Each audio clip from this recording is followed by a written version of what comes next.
Kansas Speedway is a relatively recent addition to the NASCAR circuit, but the 1.5-mile intermediate in America's heartland gets better and better with each race. The potent top lane dominates Kansas progressive banking, meaning drivers have options when they approach turns 1 and 3, leading to some of the best racing we'll see all year. Welcome to Pit Stop TV and the virtual Kansas City, Kansas. My name is Andrew Cardinale IV, and it's a pleasure to join you for coverage of the 2024 Icon Cup Series.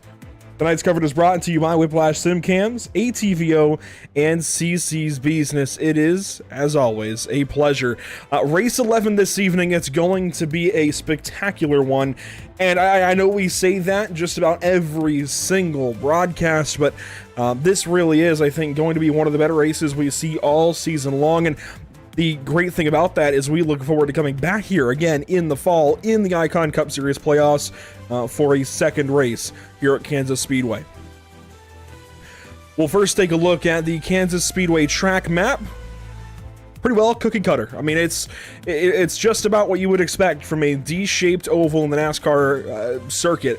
They do have that road course in the infield that was also tied to the oval. It was used for Grand Am races in the mid-2000s, the mid-aughts, if you will. But that doesn't see much use these days, although it is a whole lot of fun to go lap on iRacing if you ever have the opportunity.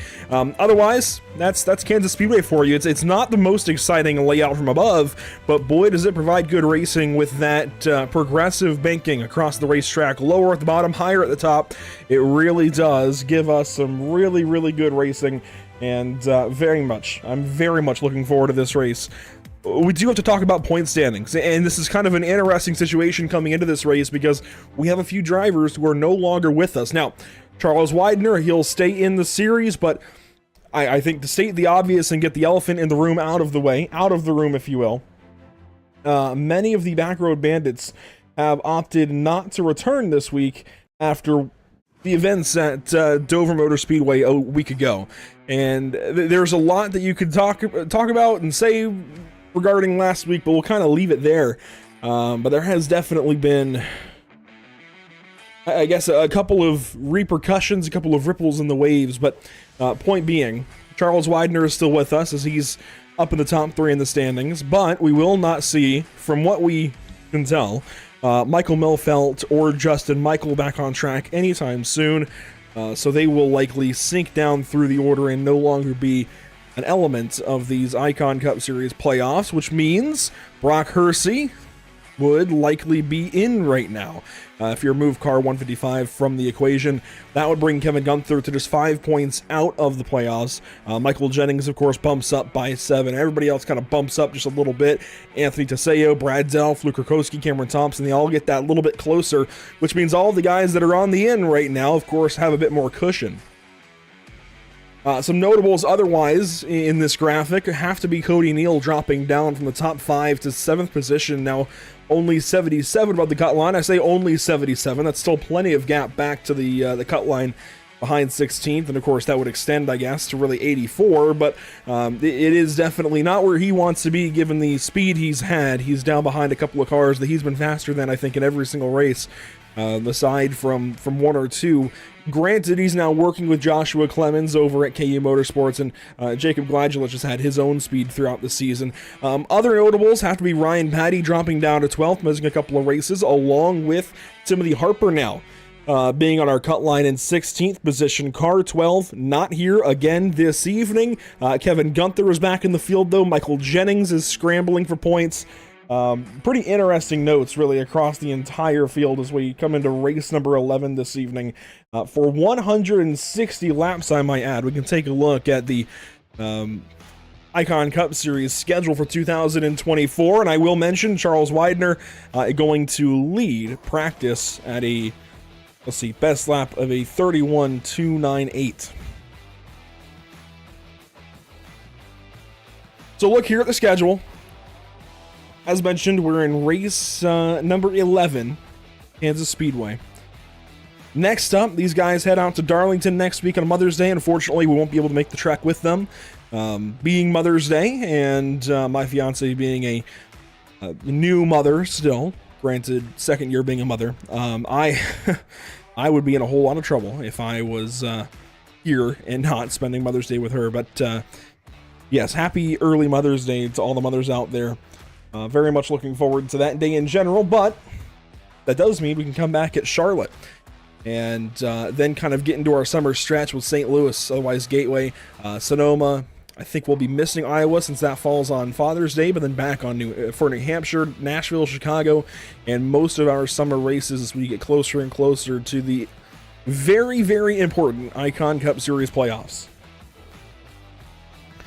Well, enough about all of the extra going into this race. Let's just talk about cars on the racetrack and take a look at some cars on the racetrack while we transition here.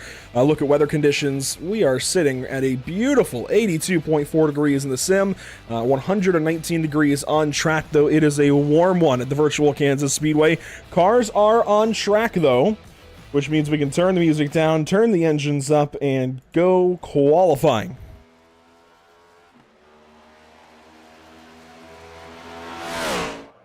Kyle Purcell, one of the first on the track. Ryan Patty, though, first to go fastest in car number 30. He's going to grab the wall now. Cameron Thompson going to go up on the board. And there's a look at car number 7. Times now coming across the left side of your screen. Thompson, Ball, Patty, Finnegan, Gladulich, Fisk, Nyman, Bluen, Tuck, and Taylor, your top 10 now. Justin Bissonette going to go top of the board in car number 06. I think he's going to be fast this evening. Looking through the rest of the field, some other drivers coming up to begin or complete their first lap. Here's Kyle Purcell. He'll work out a turn 4 this time to take his first completed lap time. Nathan Finnegan now top of the board. That is a heavy swinger. And looks like that was his second lap, so he goes up there, takes provisional pole, and is knocked down immediately by Zach Lockett on his second lap. Jameson Havlin back in the field. He goes 6th quick. Sean Dower now, new driver, first start for him. He goes 9th so far. Kyle Purcell must have got an incident somewhere. His first lap didn't count, but here he goes into the tri-oval, and for Kyle Purcell in the 01 car, second place last week. Hello! Top of the board, Kyle Purcell from Chicagoland Racing. I suppose it is pretty close to Chicagoland as far as the racetrack goes. On board with last week's winner, Vincent Loria, third win on the season. Out of turn 4, this will complete lap 1 for car 67. The 31.665, looking to be a 31.514. That first lap puts him 8th. Brian Smith now. Second lap, not quite good enough for pole, but it goes up there. Less than 0.02 of a second off of Kyle Purcell. Loria, just a couple of corners to go. And these are really the two final heavy hitters as far as qualifying goes. We have a couple of drivers who could go for pole, but they aren't on the track. Loria across the stripe, 5.28. That is good for second. And that bumps Brian Smith. Luke Rakowski also on track. He wraps up, or will wrap up his run this lap. Kyle Corley getting on the racetrack. New paint scheme there. And Brock Hersey in car 24 coming around here to complete lap number 1. First lap, 31.9. Not bad, but only nets him 24th so far of about 34. There's Corley. Rakowski has completed his final lap, and he will go 29th.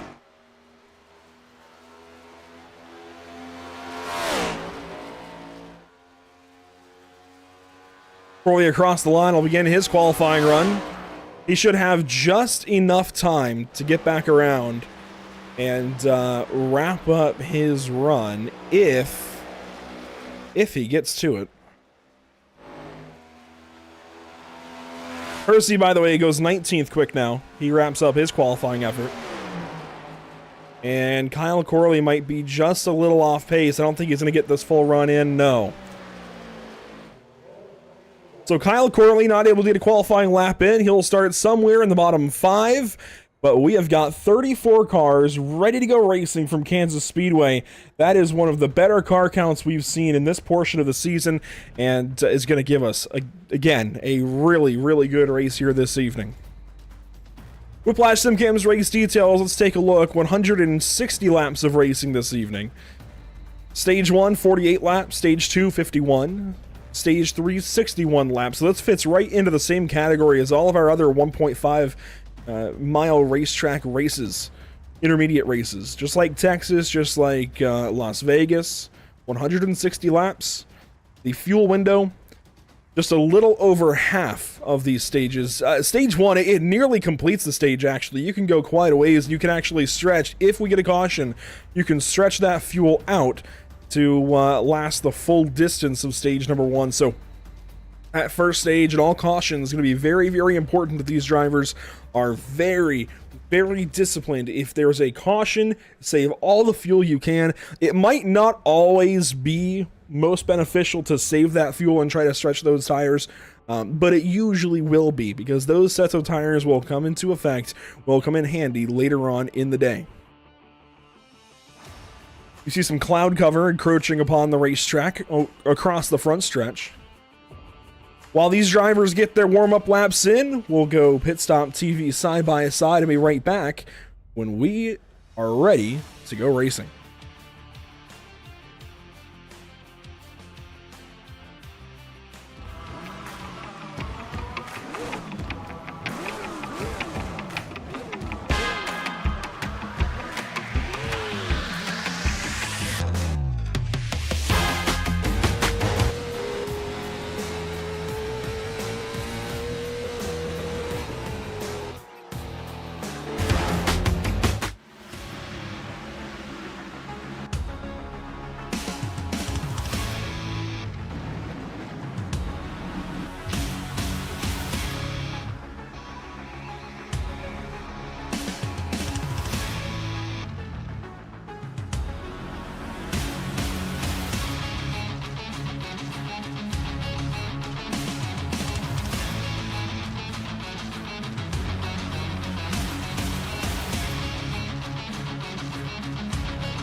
And welcome back to the virtual Kansas Speedway. It's like you never left, especially with that last commercial that was played.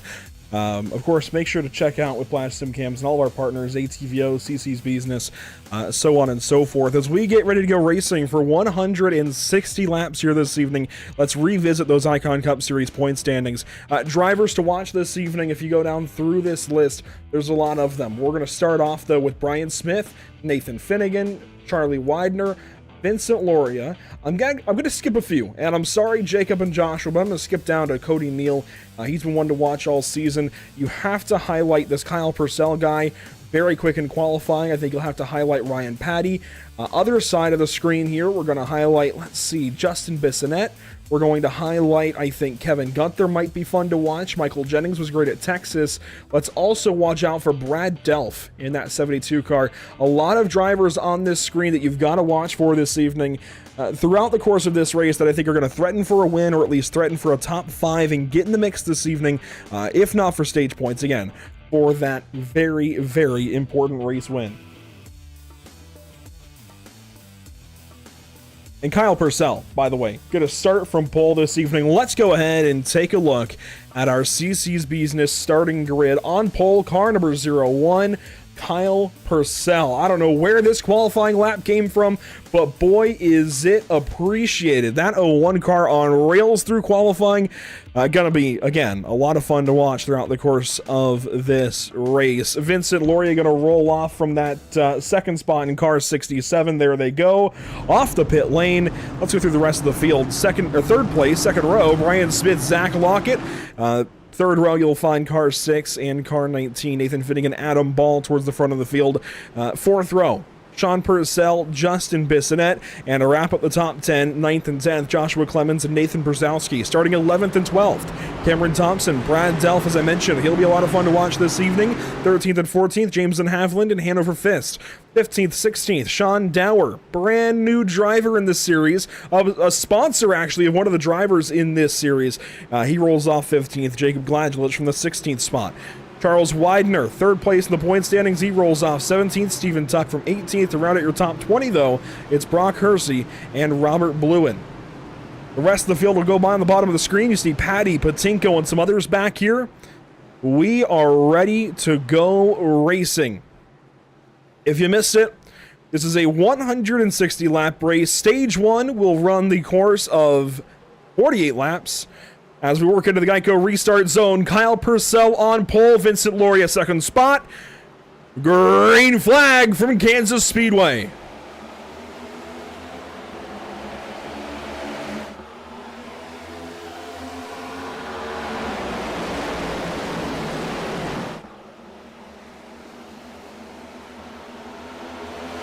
Immediately you saw it there through turns 1 and 2. Brian Smith to the race lead at Kansas.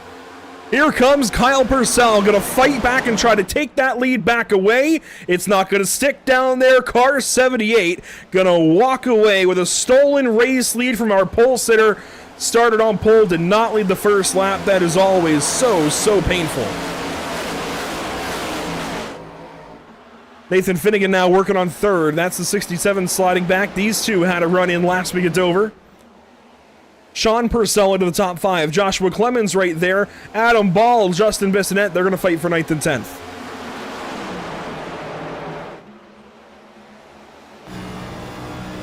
Purcell working up the racetrack that lap. The 78 stayed a bit further down. Actually, at the bottom of the racetrack through 3 and 4.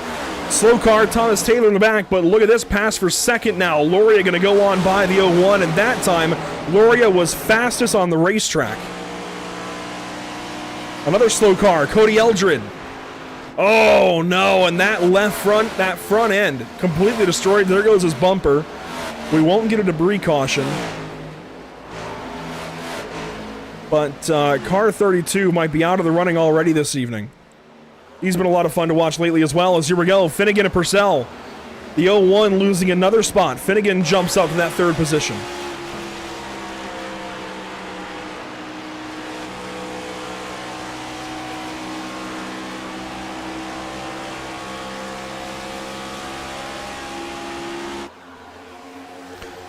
First battle on the racetrack going to be Thompson and Ball. This is for the 10th position, actually. Adam Ball going to power by on the bottom for a moment. Jameson Havland up the racetrack. He slows down. Cameron Thompson gets the wall, nearly right hooks the 19.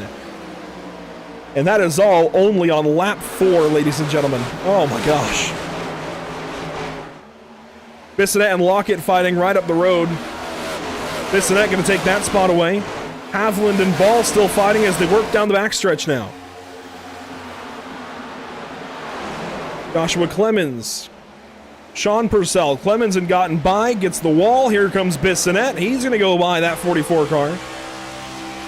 Hemorrhaging positions here early. Joshua Clemens going to fall back now to 7th spot. Going to dive back down to the inside. But no dice so far on that 06. He's actually sticking better down there than I thought he would as Finnegan runs up the track a little bit out of 2. Finnegan going to rip the fence down here in 3 and 4. Our leaders, though, on the bottom, and there's been a lot of learning done here at Kansas and other racetracks like it, Homestead being one of them. Learning about how to run these top dominant racetracks. You actually, as good as the top side can be, you don't really want to run up there unless you're trying to make passes, because there you go. Well, we are leaders running 3 different lanes, but if you run all the way up at the wall, you tend to burn your tires up a little faster. You run a little ways down the racetrack, and this makes no sense to me. You can actually save tires a bit. Nathan Finnegan now getting air blocked by those 2 leading the race. He's going to fall back now into the 4th position.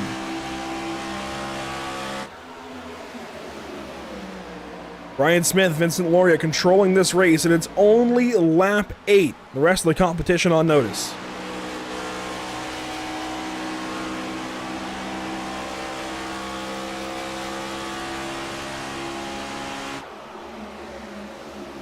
Into turn 3, you can see just how strung out this field is. We'll page back through some of them. You see a couple of side-by-sides here. That's Clemens now checking up on the bottom. That blue Ford Mustang. A few other battles throughout our field. That goes all the way back to Cody Aldred. He is the one single car in the pit lane right now. Of course, he was in whatever happened earlier in this race 5 laps ago. Let's actually go back. It seems like things are calming down for the moment. Let's see if we can go back and see what happened to the 32.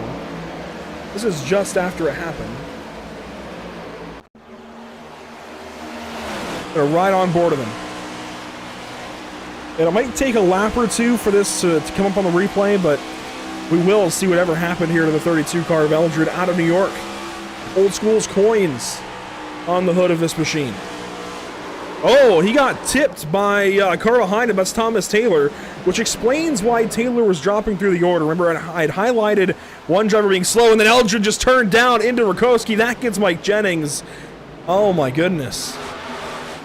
It's a wonder that wasn't a caution. Of course, none of those cars really got sideways, but, man, that is really unfortunate to see for each of those drivers. Here you see Eldred just cut the wheel low. Rakowski was there, and Mike Jennings really completely innocent in all of that. Jennings now going to fall back behind Eric Smith. So the 16 paying the price for that incident early in this race. You see him with that left side damage on that 16 car, falls back to the final running position on the racetrack. All while Justin Bissonette is going to go crack the top 5. Sean Purcell has moved up into the top 5 as Kyle Purcell and Fruit Snacks, his loyal companion who rides in the quarter panel, is going to fall back to 6th spot. You see the racing happening behind these guys. Joshua Clemens, the inside of Adam Ball.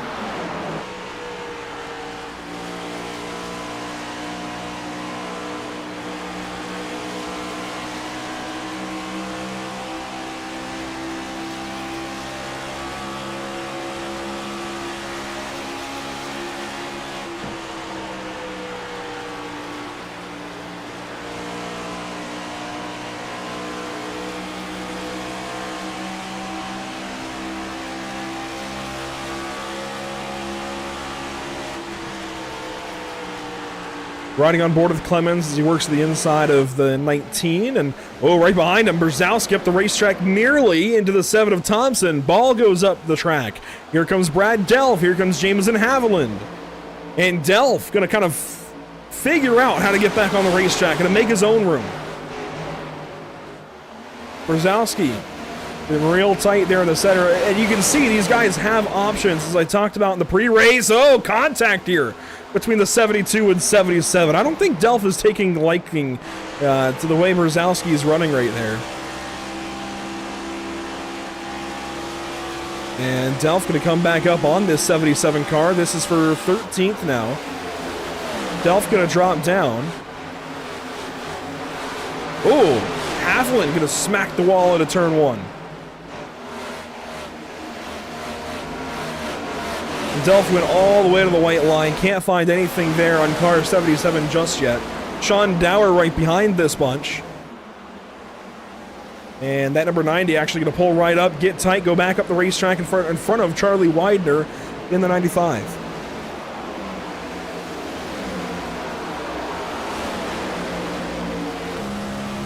Brad Delph still trying to find some way by this pesky 77. They stay side by side.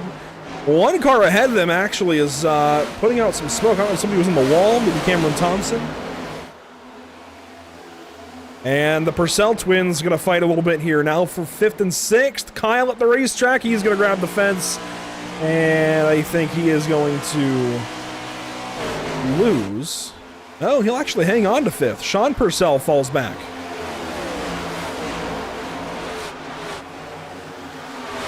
Clemens going to move by for 7th. He puts Lockett down to the 8th spot. Adam Ball works to his inside. This, the fight now for 8th.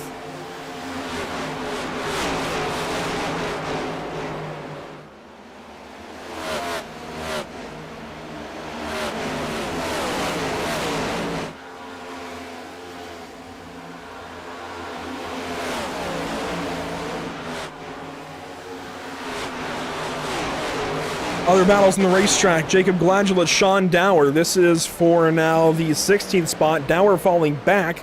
There goes Gladulett on by. Brad Delph, meanwhile, has won the fight with Nathan Brzezowski, but that might change. Brzezowski just hit the wall and then goes straight by the 72 like he was sitting still on the back straightaway. I don't know what that's all about, as Delph now gets real tight on the bottom of 3 and 4. Brzezowski gonna grab the fence again.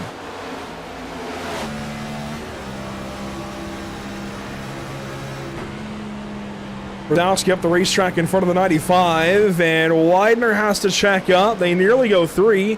Here comes Gladulett now. Brzezowski is really fighting. He's fighting tooth and nail right now. Clawing just to stay ahead of these guys. He's 13th spot. So he's got a decent position, but this isn't for stage points. And you've got 3 different cars who are in the playoff conversation right behind you. I think maybe some situational awareness. It feels like Nathan's really running that car for everything it's got. You can see the right side damage from that camera. That camera's kind of shaking on the back straightaway, but you might be able to see it here. He comes around here out of turn 4 to take a look at the right side of this Chevrolet. He's let Widener go by now, but you can see all of the scrapes on that 77. He's been in the wall multiple times trying to hang on to these spots, and I think as far as attrition goes, it's probably better off to let some of these guys go, maybe learn what they're doing, than run the car so ragged this early in the race. Meanwhile, ahead of him, Ryan Patty back in the series for the first time in a handful of weeks. Missed Talladega and then Dover. Talladega for Nathan Finnegan's wedding. Dover, I believe he was in Las Vegas last week, partying it up, so not much of an excuse there, but I think that's okay, as we've got a caution in the waiting. No caution yet, no yellow flag, but cars stopped on the racetrack. Anthony Campbell's one of them. You saw Rakowski in the grass. And there is the caution. These guys worked up onto the pavement and will draw the yellow flag. So caution number 1 finally comes out here on lap 22.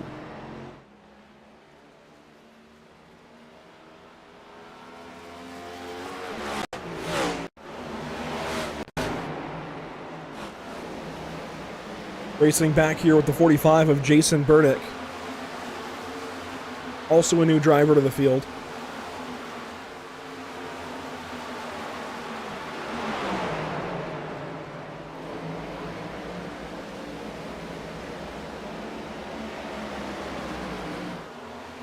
Oh, Anthony Campbell. Off the top rope. That doesn't look too fun. We'll watch this through one more time, but Campbell on the top side looks like he just got tight. And went up the racetrack. He gets a big run here on the 45, works to the inside. Great racing there.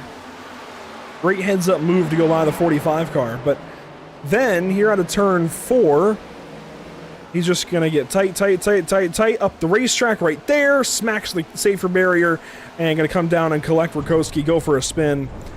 And unfortunately, Anthony Campbell now going to have a whole bunch of damage. He's in that conversation from everybody else as well, so that's a big hit to his day, and to Rakowski, as Rakowski's been in that conversation throughout the course of the season. He is in the pit lane. There is Gladulich as now Finnegan works off the pits. Other drivers working their way out. There's Brad Delph. He's going to drop way down the order. Looks like he might have taken... Well, he took a 4-tire stop, but a lot of these guys did not. And this gets back into that strategy conversation of saving tires as much as you can. These guys can definitely do this first stage on one set, and that's what they plan to do. Gladulich stays out for the lap lead. Finnegan comes in for fuel only, as indicated here by his pit timer. I'm surprised Brian Smith has a longer time. I wonder if maybe that was a 2-tire stop for the 78. I don't think so. We'll go back one more time. Let's right on board with car 78 into his box.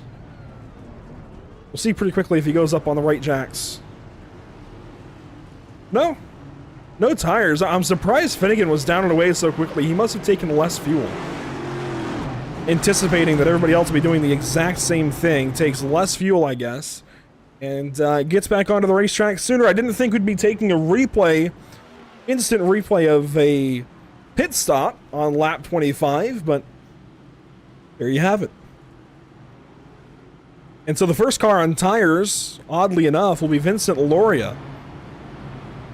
He takes 4 tires and fuel. He's going to drop down now to the 10th spot. So clearly, Loria has got the win security. He's not worried about that. What he's going to go do is start tacking on those playoff points. And I think that's smart. I think that's very smart from his perspective. If he can go up there and rack up some playoff points, he can start the playoffs with one of the better point totals. Try and go for a championship. He does have some right rear damage, just right over the right rear wheel. Oh, didn't take tires, he fixed damage. Well, never mind. Well, now, Vincent, you can maybe consider what I just went through. Takes damage. I didn't think he got the wall that hard. I didn't see that kind of damage on the 67, but fair enough. He saves the set. And what we look for, and it's difficult to go back through because iRacing doesn't tell us. iRacing doesn't tell us, ATVO doesn't tell us if... Oh, there you go. It doesn't tell us if a driver takes no tires, 2 tires, 4 tires. We have to watch the pit stop ourselves. That's pretty difficult, though. So what we can do instead is go to their pit time. And so looking here at Sean Purcell, his pit time was 14.52 seconds. That's indicative of a 4-tire stop.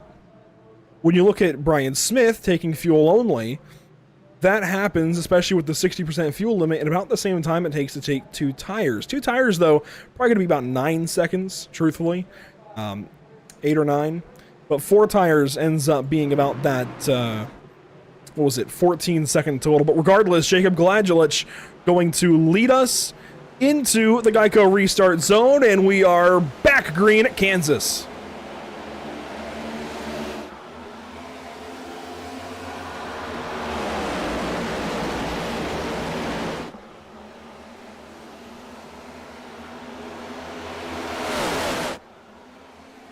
Gladulich off the top side, going to hang on to the race lead. Finnegan's gamble, it worked out in the lineup, but he drops quickly. That 3rd spot, Gladulich now in the wall. Ryan Smith going to drop to the bottom of the racetrack, try to go on by that 14, and at the stripe, he's got it. Pass made, lead change. Not so new leader, 78.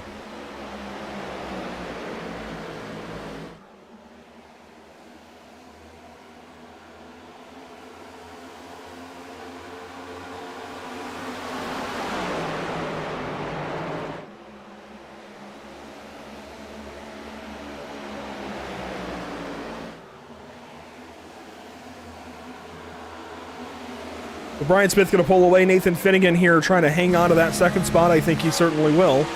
But Gladgelich is looking pretty good. And, oh, well, Jacob going to grab the wall. It's worth remembering, and it's difficult to sometimes because you know these guys just pitted.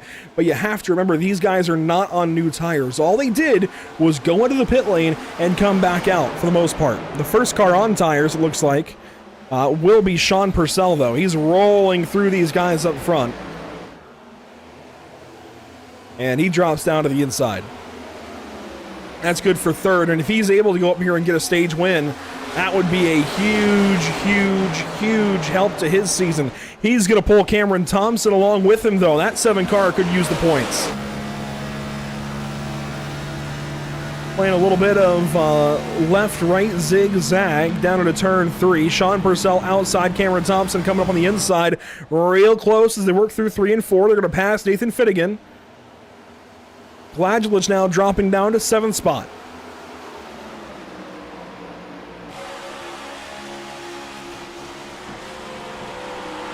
Whoa, Cameron Thompson lunges into turns 1 and 2. That was cool to see from the nose camera there. Now to the inside of Brian Smith.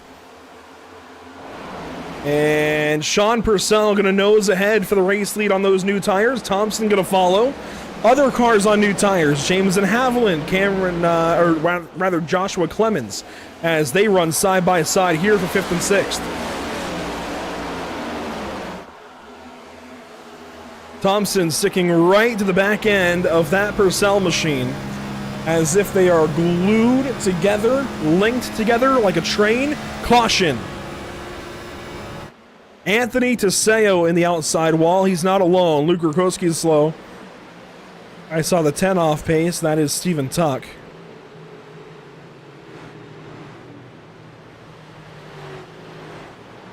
There's Teseo's machine. It looks like he got the brunt of this.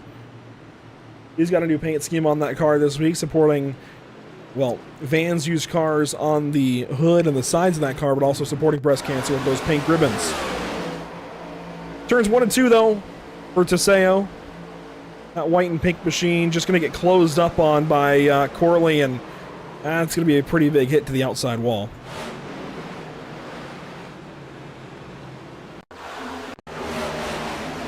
If we go back to watch this develop, we'll ride on board with Kyle Corley. This is about a lap prior, so this is pretty fresh off the restart.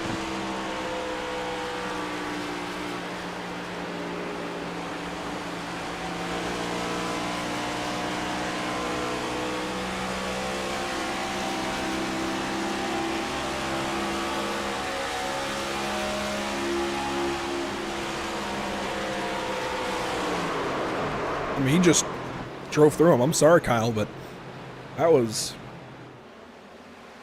certainly not intentional contact, but pretty large contact between those two. As look at a handful of cars working down the pit lane. Vincent Loria seems like it's one of them once again. See Teseo come in, Corley in the background, Gladgelich down for service. There's another car that's down the pit lane. That is going to be Hanover Fist in a new paint scheme.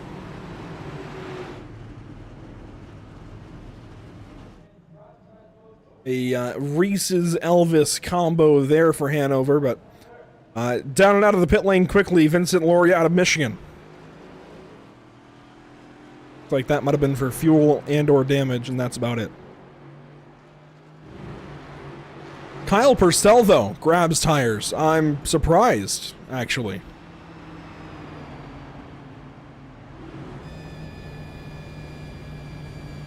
Gladgelich also pits, but does not take service. Or, well, he takes service, doesn't take tires. But, yeah, actually pretty surprised by this move for Kyle Purcell. He might figure that he can come back through the field and try to get stage points, but I think he was in a better spot to try and get them as they were. And now out front, as I believe we will take the 2 to green signal. Out front, you've got Sean Purcell leading, Cameron Thompson second, Brian Smith third, with Nathan Finnegan fourth. The front row will have tires, the second row will not. The third and fourth row will have tires. While these guys work around under caution, we can take a look at what's upcoming here at Pit Stop TV, and there's a handful of races. Although it is a pretty light May schedule. The summer is going to get a little more busy. But throughout the rest of May, we only have, I believe, these 3 broadcasts remaining for the rest of the month. So a very light May schedule, and that's not to say we won't pick up 1 or 2. There's a decent chance that we do. But for the time being, just 3 races remaining this month. That's actually really crazy. This is the first one of May, so 4 broadcasts? Hang on. Let me check my calendar. That doesn't seem right. Sure enough, 1, 2, 3, 4. Wow. That feels so abnormal. Now, we were going to have a trip out to,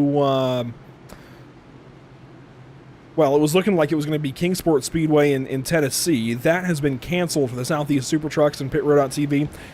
That's what I've been doing on the weekends, on Saturdays anyway. But we won't have that event happening now, so it does kind of scale us back a little bit as far as what my schedule looks like this month. That was going to be May 18th. That weekend has been scratched. But you do see, next up for us is the championship event for the Sim Auto Racing Association Pierce Fleet Service Super Series. We'll take super late models to Caffeine and Octane Lanier Raceway, and that is right across the street from Michelin Raceway Road, Atlanta. The following week, we head out to North Wilkesboro Speedway, just like the Cars Tour guys. And then, of course, the NASCAR Craftsman Truck and Cup Series drivers. We'll head out to North Wilkesboro Speedway, though, for the 1-8 Coffee Company National Tour. We'll have a late model stock race headlining the event with a pro late model race kicking the week off. I say kicking the week off, kicking the day off. And then Charlotte on Memorial Day evening, May 27th. So once you get through most of your barbecue, you're ready to sit down, watch some iRacing action, well, you know where to tune into. Restart zone once again. Sean Purcell, a big jump on the restart. Back green, lap 37.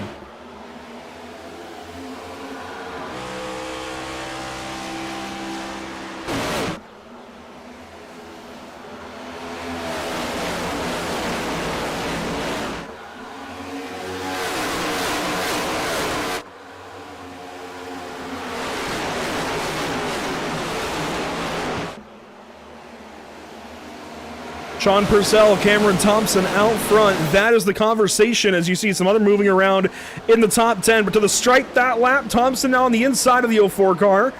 Before the caution, they were linked together with the chain. Now they're separated a bit, although they go right back down to the bottom side in 1 and 2 that lap.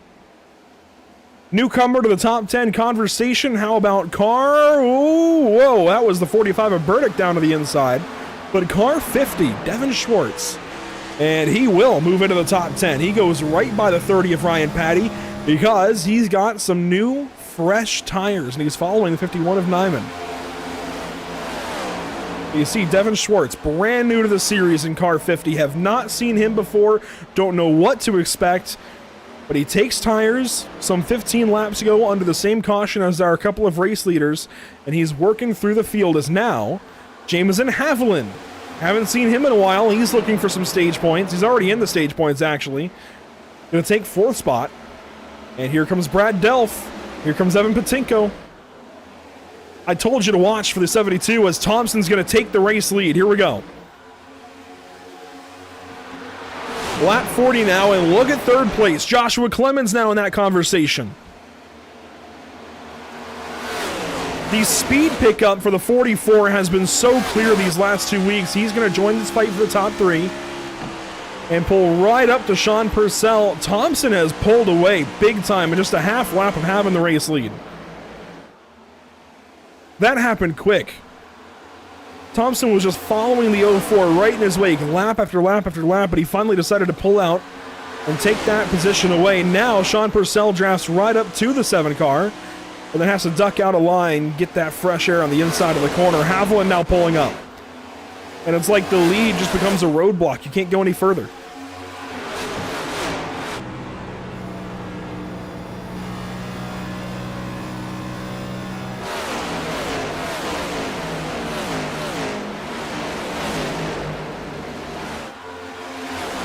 Working by the start-finish line. Remember, we're going to the end of lap 48 for stage 1. So these guys have, after this lap, 6 to go. So 7 to go this time by, or that last time by, rather. Whoa, that was Nyman getting way, way squirrely out of turn 2. That's going to allow Schwartz to go by. That'll be for 7th, and he's going to grab the outside wall. Brad Delft, though, in the stage points. Recall he was fighting with, who was it? It was Brzezowski in the 77, tooth and nail. A little bit of contact here, a little bit of contact there. Finally, the 72 has gotten separated and now is defending 5th place from down low Patinko, who works on that inside line.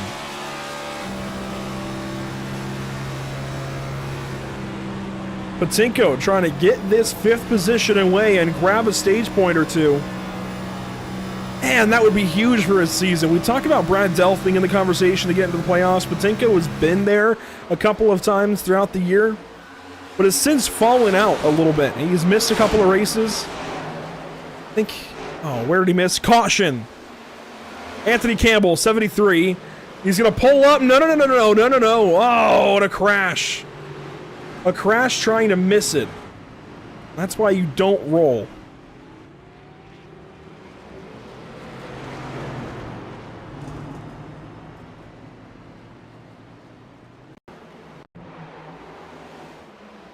Anthony Campbell, a second caution to his name, was racing here with Finnegan, who's 10th.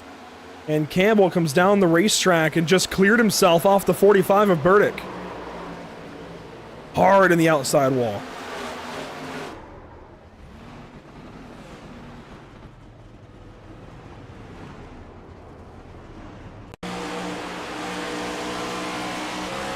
Burdick's perspective from right behind the spoiler, you see?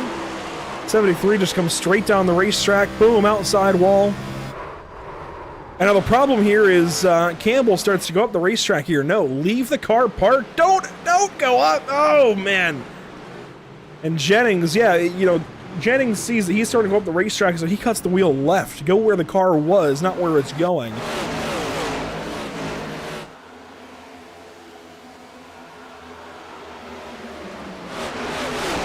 So hopefully, if anything is taken from this caution, it's that. As it looks like this caution will serve as the stage yellow, just in case it runs into the completion of lap 48. As there you see the contact again. Oh, Sean Dower just missed that. But here comes the 16 into it. And he's going to see that 73 start to go up the racetrack, so he hooks the wheel left and... Oh... And there was that little crash between, it looked like Stephen Tuck and Eric Smith on the top of the racetrack. But pit stops well underway for the entire field, except for 3 or so. There is Kyle Purcell still waiting on service to complete. He's actually dropping through just about the entire field, like he had dropped. You know what? I don't think he took 4 tires. I don't think he took 4 tires right before the end of the stage there. But race leader at time of caution, I believe, was the 7 of Thompson. I don't think that had changed. So for the first time this season as a stage winner, we're going to dial up the Harper Motorsports driver. At least I think the first time this season. Maybe not. But Cameron Thompson, I believe you were still the leader when that caution came out, as your teammate Anthony Campbell was involved. That's got to be a great start to the race for you. Not so great for him, but how's the car feel? It is tight out here, but got some tires with that pit stop, and ran it down with Sean up here. It was really fun racing him, and stage win, and let's go. Yeah, you're going to be up here again on this restart. It looks like Sean and Sean going to be in front of you, but a really good set of track position. You have a lot of cars behind you that I think you can hold off for a while. Is there a particular approach or different approach maybe that you're going to take here to stage 2 now that circumstances have changed? It's just save tires now. Hopefully, we can kind of get to stage 3 and kind of get to the end here. We burned a set of tires there, and a lot of these people saved it, so hopefully we can just kind of save this set and make it to the end here. And on the stream here, I've pulled up the points graphic, and I'm going to circle your name because you enter this race down in 24th. Well outside of where you want to be. This stage win going to help you out a bunch. How do you keep this trend? Are you going to keep racing for stage points, try to get what you can, or is it really just grab the wheel and hang on? That's why I've been taking tires here, these stage breaks, just trying to, get these stage points going. Really good stage win here. I mean, if we can keep doing it throughout the season, get back in this points picture, it'd be really nice. But, see what we can do. Cameron, good to talk to you for the first time in a while. Hopefully, we're talking to you another time or two today. Best of luck. You, bud. Cameron Thompson, teammates, like I mentioned, with that 73 car of Anthony Campbell that it was involved in a second caution now on the day. There you see Campbell in car 7. He will restart 3rd. You also see Joshua Clemens there in the 44. Sean Dower, though, going to lead us to the green. You'll have Sean Purcell on the outside, but a couple of Seans on this front row. Sean Dower inside. You see the part-time tag next to his name. He's now led 3 laps under this caution. And we will restart exactly where stage 1 would have ended and stage 2 would have begun. We've seen this a few times this season. Right at the end of a stage, caution comes out. We'll begin the stage with exactly the prescribed set of laps. And where laps would have been burned under caution beginning the stage, they are now part of this green flag run, and that changes things a bit. You have to go a little bit further on that tank of gas.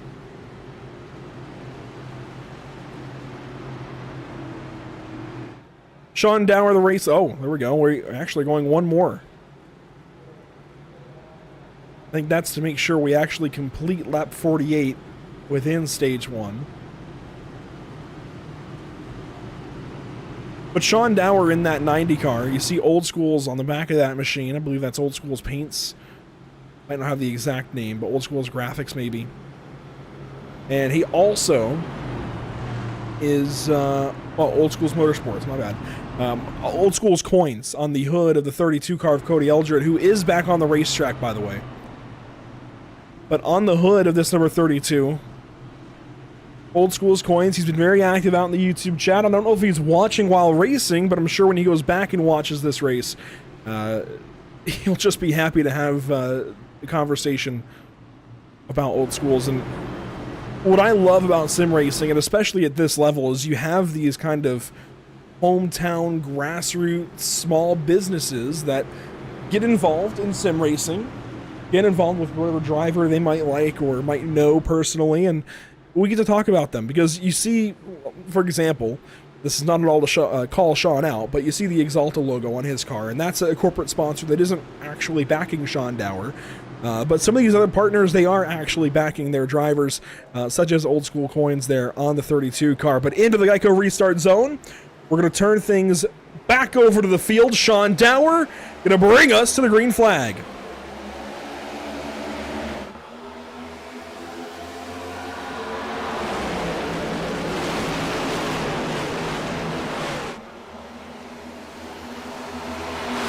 Side by side out front, Sean and Sean. Sean Dower's going to get turned and down the racetrack. That's going to be a hard hit to the inside wall for the 90 car.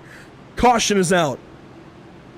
And there's chaos. Cars everywhere. Well, not everywhere, I guess, but cars slow here, cars slow there. Seems like the field not really agreeing on how to slow down for that one, but Sean Dower going to go from 1st to 30th within about a half lap. And I think that may have been off the nose of the 7 of Thompson.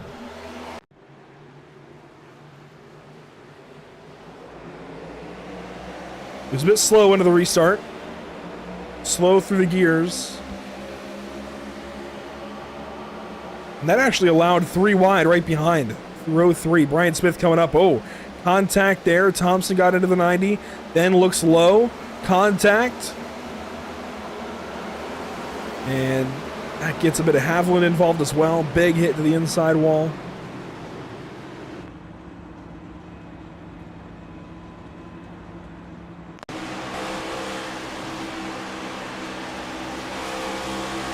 So here, just that little bit of contact sends the 90 car around, and then down here,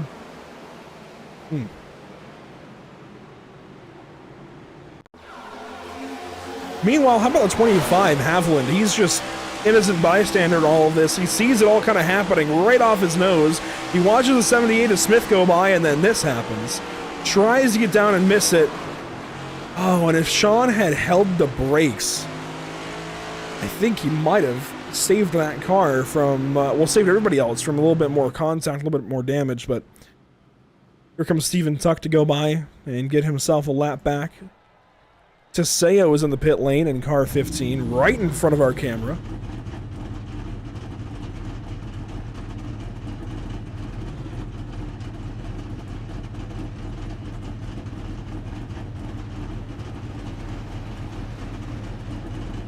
And Anthony, you see, sporting those pink cancer ribbons all over the car in support of breast cancer awareness.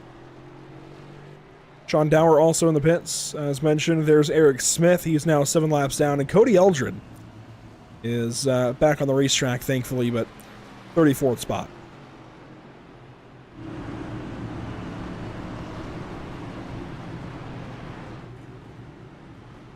Up front, a lot has happened these last handful of laps.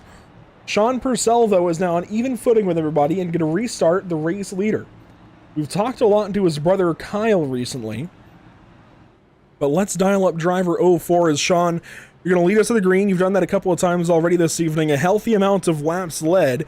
Of course, strategy helping you out, get up there and control the end of stage 1. Can you do it again here in stage 2? Man, I hope so, but with the amount of tires we have, we basically have to pick one scheduled stop to not take tires, and I meant to do that the first stop, forgot to turn them off. So I said, screw it, and drove my way to the front. And unfortunately, that first stage ended earlier. I think I could have had something for Cameron, but it was good racing up there. And I'll just see how much I can hold on to here before I pit off of guys with new tires coming up.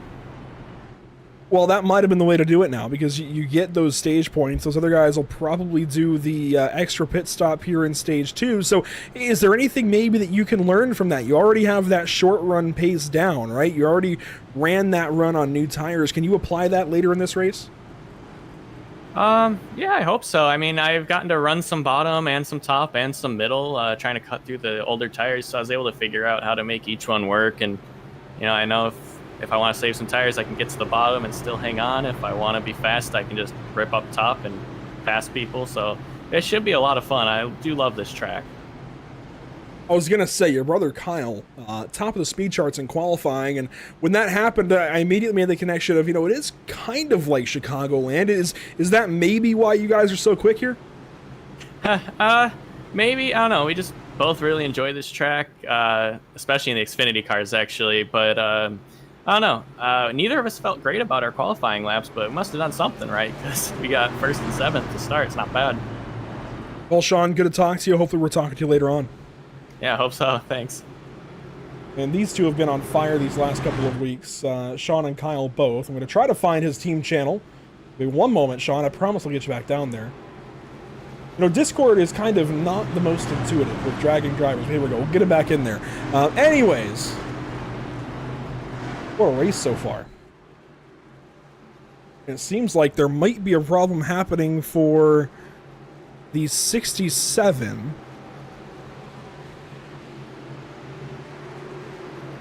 He's been talking in the league Discord about a black flag, it sounds like, but We'll get this race back going. Front of the field, Sean Purcell out front. Geico restart zone, back racing. Lap 55 of 160.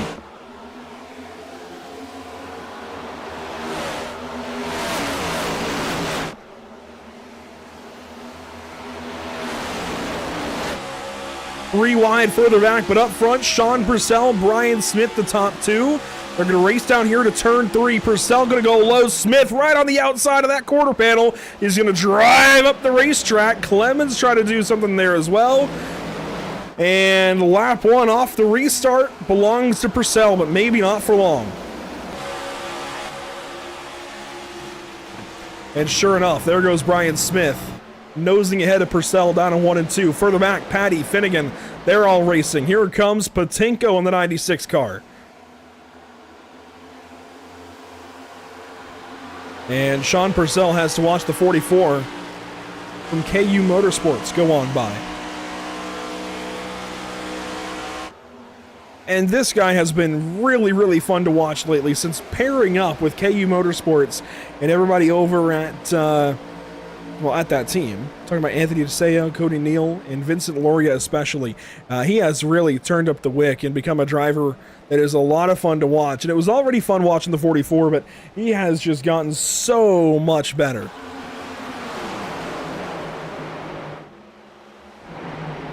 Three wide, Loria Nyman. Oh, Loria at the 67. Great catch. Oh, Nyman off the wall, though. Nearly got Adam Ball. Zach Lockett back here in the 93 car. He's been a lot of fun to watch this season as Ryan Patty goes fastest at 31.39. Patty runs in 6th now.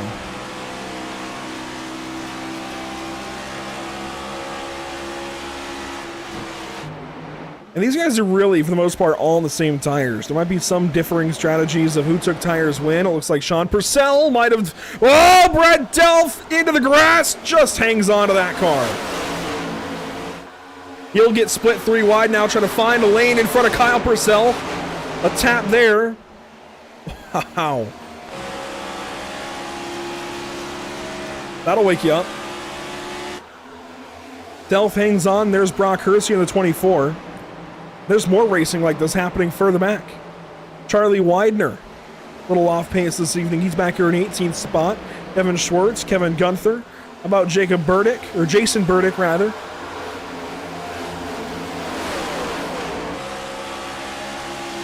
Might be one of our first onboards here at the 45 car this season. Brand new to the series, joined today. A little further up, Kyle Purcell, Brock Hersey, they race for 10th. Purcell going to take it away. And for those of you counting for stage points and otherwise, this stage will end at the completion of lap 99. Here we go. Into the top 5 now as one car slow, Cameron Thompson. Stage 1 winner has turned around on the front stretch and will tow back to the pit lane. Just spoke with him, just talked about the points that he needs in this series. And he is out of this race, at least for the time being.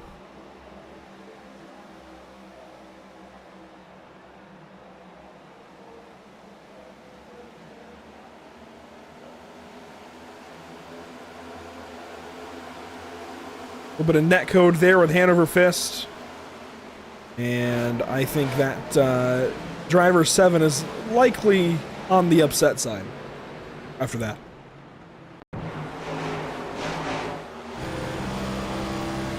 There's a lot of net code here.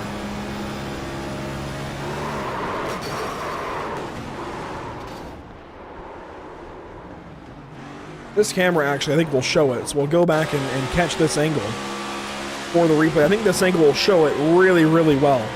The amount of space between these two cars off of turn 4 when they initially, quote, make contact, if you will. Well, maybe not. But a large, large amount of netcode between these two drivers. We'll take another opportunity to go back and watch it from a camera that I know will show it well. Thompson inside, that's Hanover Fist on the outside. And Thompson just kind of made a adjustment at the racetrack. iRacing thought they would have made contact, and that's where you get net code from, prediction code. And unfortunately, those two drivers take a walloping, if you will, and Cameron Thompson is likely done for the day. But we have pit stops. Just about everybody coming in. Loria will not, but everybody else does. Brian Smith, Kyle Purcell, Nathan Finnegan, and otherwise. Brian Patty there.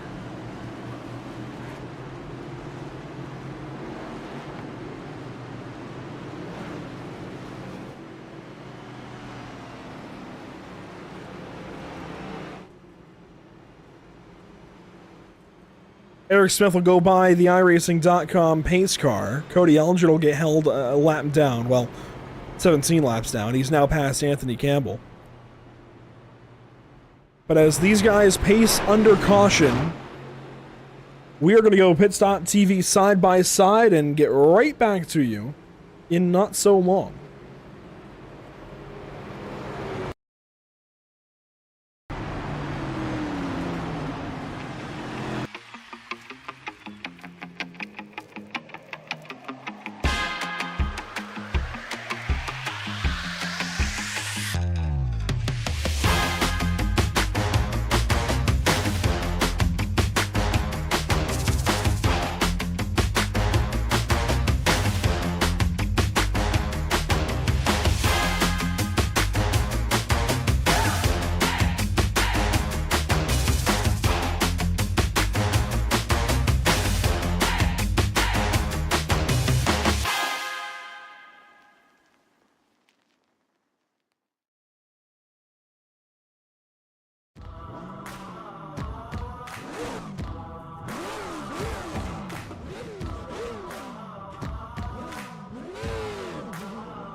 Welcome back to the virtual Kansas Speedway. The Icon Cup Series brought to you by Whiplash SimCam's ATVO and CC's Business here on Pit Stop TV.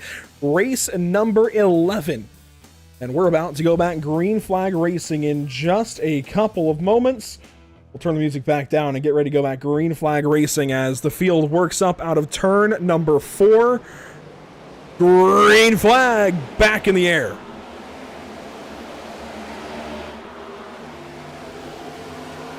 Didn't account for the logos running that long there, apologies. But as we go back green, Patinko on the access road, it looks like. He will... Oh, maybe that was Anthony DeSeo, but yeah, that was DeSeo. Ryan Patty up in the top 3. He's racing alongside Finnegan and Smith as we are back green flag. Lap 66 of 160. And approaching 30 laps to go in stage number 2. Now on the ticker, you're going to see a different stat. It's going to be laps led now. Loria, who started second in this race, is only in the lead for the second time today, I believe. He's now at 5 laps led. Might even be the first time as he gets nearly to the outside wall. Brian Smith gonna work on by. He takes the lead back away and will add to his 33 lap total. And here comes Finnegan. Finnegan gonna try and get on the board for the first time tonight. Nearly even alongside that 78 that time through. Cody Eldred working off the iRacing.com pit lane. Oh, Patty gonna grab the wall and slide back. Here comes Bissonette in the 06. And that traps Laurie on the top side. Whoa.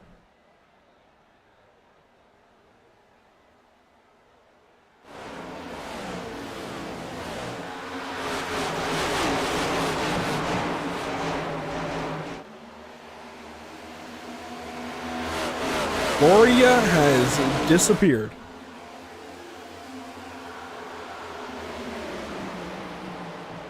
So remove car 67 from the conversation.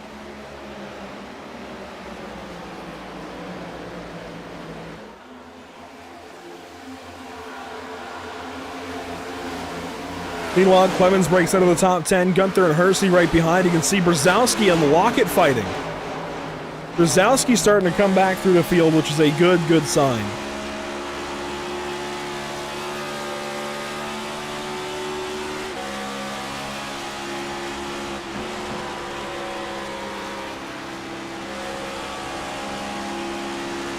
Brzezowski going to work on the 93. No advancement there. He will stay in 9th spot. Ryan Patty, though, finally back in the top 3. Missed a couple of weeks. Has taken a little while to get to where he is, but here he goes. Looking at the inside of the Rhode Island University Chevrolet.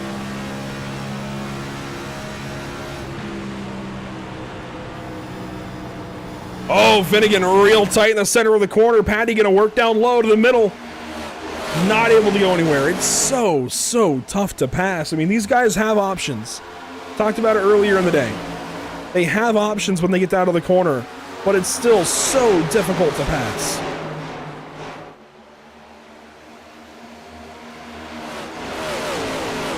Brock Hersey, Charlie Widener, they're going to race. They got Sean Purcell right behind.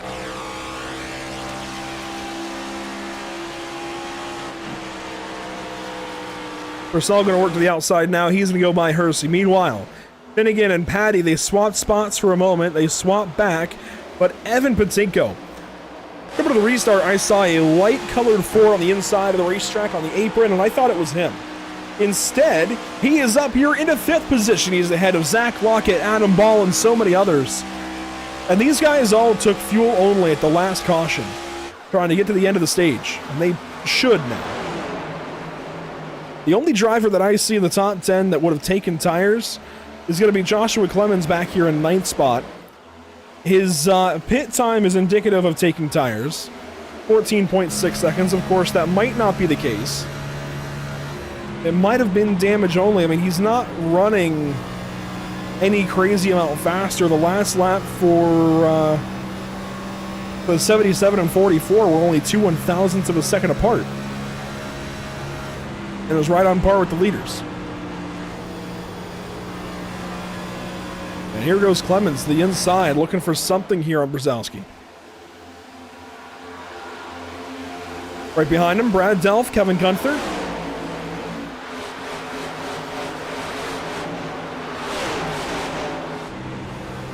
Kyle Purcell going to put his nose into the fight, has to back out. Oh, a shot there, maybe from the 01 to the 72. That got Delph a little bit squirrely. And here comes the 95.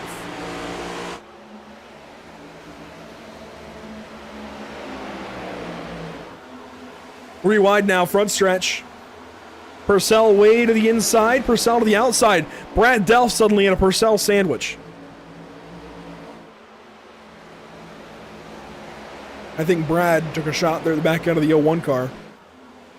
It's a swing and a miss, though, for the 72, as now, here we go, Lockett and Brzezowski. This is starting to get a little spicy.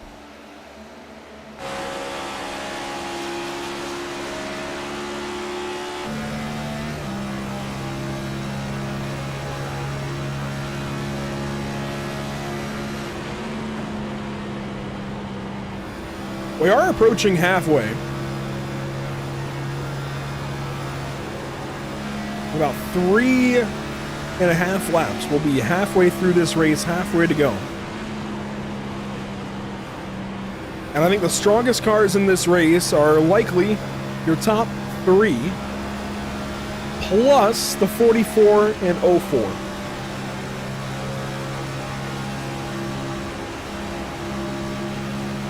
Just watching this onboard from Brzezowski, you see Lockett now to the inside and passing Adam Ball. That's for 6th. Ball going to slide to 7th, Brzezowski 8th. Right behind these guys, Gunther and the Purcells fighting. Sean Purcell now back into the top 10. Kevin Gunther in 11th. Charlie Widener here, haven't seen much of him, but he runs in the 10th spot, or 12th rather. He's going to go by and look for 10th as he gets 11th. Kyle Purcell going to use that run off the top side and just go right to the apron and try to get by the 31 of Kevin Gunther. And welcome back, Joshua Clemens. This 44 doesn't go away. Surge is to the inside, looking for the 8th position. Make that 7th as Adam Ball will slide back on the top side of the racetrack. Clemens stays up for a moment, now works to the inside, onto the apron, and Brzezowski's starting to get a little flustered, I feel like. Gets the wall. Ball got it too.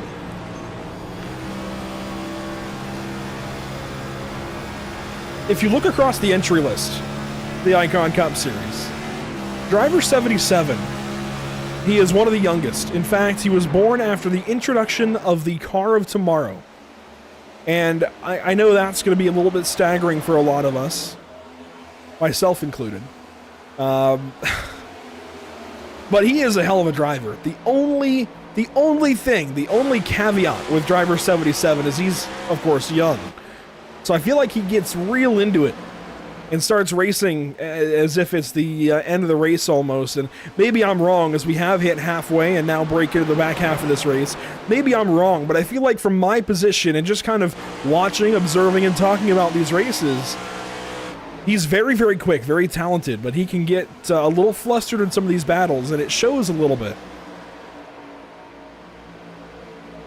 That's what's so great about those kinds of drivers, those younger drivers that are willing to hang it all on the outside wall and just rip around or whatever they have to do to try and go forward. As now Clemens goes by the 93 of Lockett. That's good for 6th. Lockett, though, looks to the inside. No dice that time into 3 and 4. There are other battles in the racetrack. How about this gaggle of cars? Daniel Nyman's a part of it. Mike Jennings, who was involved in that first crash of the day, he's here.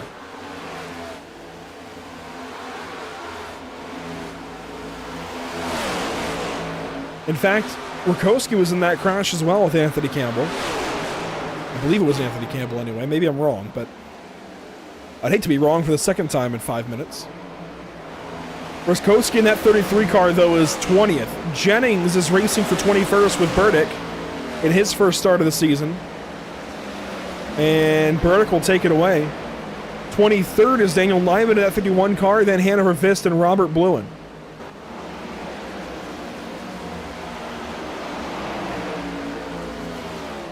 Devin Schwartz, meanwhile, working on Jacob Gladjulich. Schwartz going to slide back, and Brock Hersey will try and take advantage of that. Brzezowski and Lockett, they run side by side. This is down to turn 3.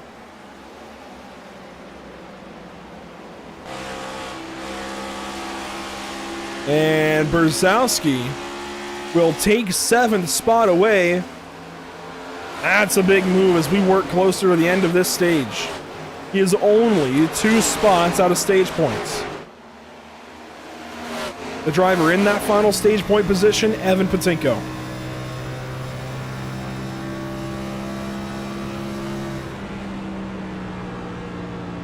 Patinko grazed the wall that time at a turn 2, but making very, very nice progress in this race in general. Driver out of Ohio. 5th position, he's got about a second back to Joshua Clemens. Even footing as far as tires, and as we take, I believe that was 13 to go in stage 1. He is looking really, really good to the back end of the stage to grab at least that stage point for finishing 5th. and start to get drops in the bucket to try and make the playoffs. Further back, Steven Tuck, Jason Burdick. This is for 20th.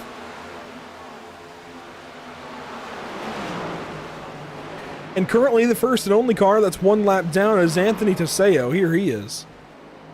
He is running around in turns 3 and 4, all by his lonesome. Just trying to get to this stage caution.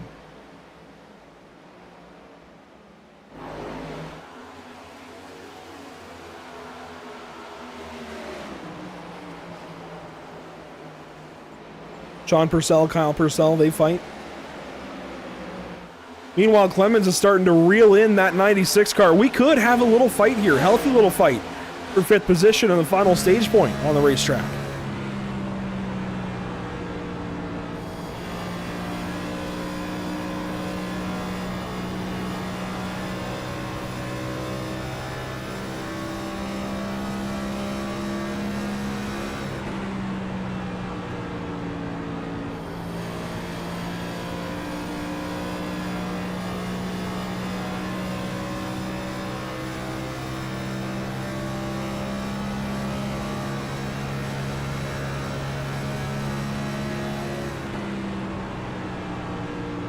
Clemens getting closer and closer, nearly within a quarter second there to turn 1.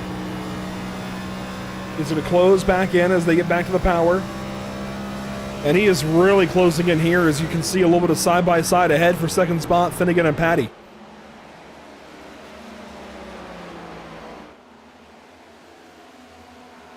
So it's 8 stage points to win a stage.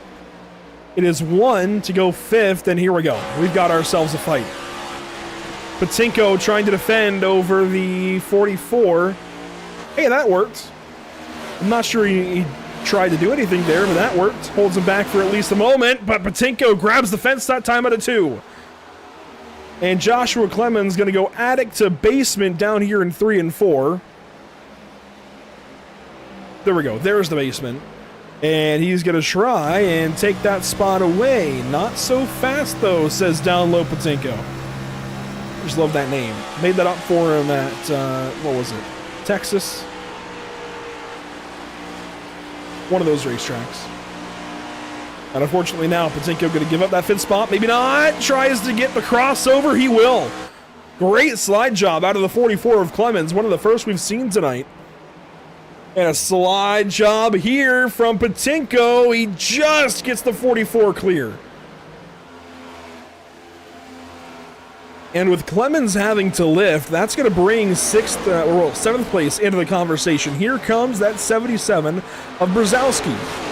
That would make this fight that much more interesting if we added a car or two, as Devin Schwartz has a connection discrepancy back here. He's racing with Brock Hersey. Side by side, Brzezowski and Purcell. It looks like Purcell might be on new tires. So he's going to run through the field here and get all the spots he can before the end of the stage. He might be able to get himself a stage point. Wouldn't that be something?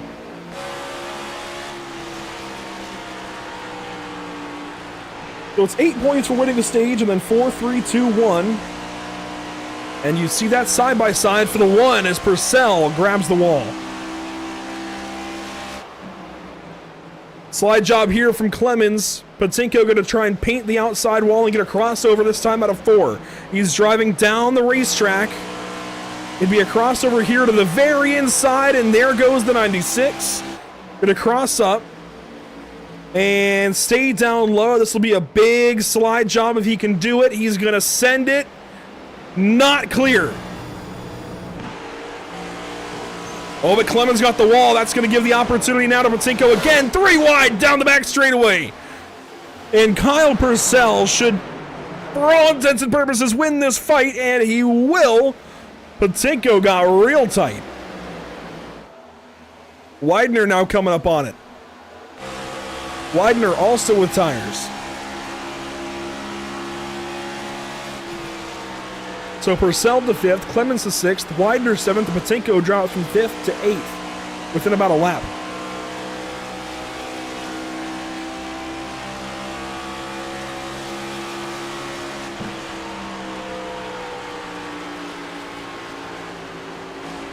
Widener going to grab a small piece of the wall there. Some more fighting behind these guys just outside the top 10. Lockett and Sean Purcell. And some more side-by-sides further back, or I guess not side-by-sides, but close to it. Meanwhile, Brian Smith goes by and laps Kyle Corley. And Brian has worked up to nearly a 2-second race lead.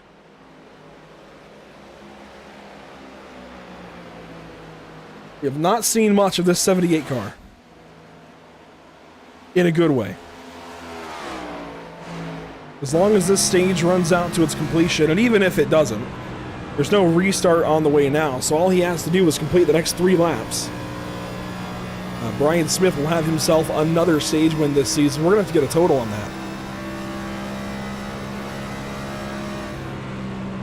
For you series statisticians, I implore you, after this race, when you go back and watch this and hear my voice, I implore you to go through and get us a list of stage winners this season, how many stages they've won. As Finnegan is shaping up for 4 stage points, Patty for 3, Bissonette for 2, and Kyle Purcell for 1. Although, 2 laps to go in stage 2, and we might have a fight for that 4th spot.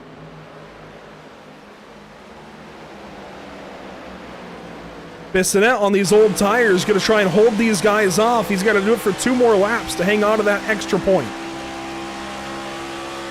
He's got 2 as they run.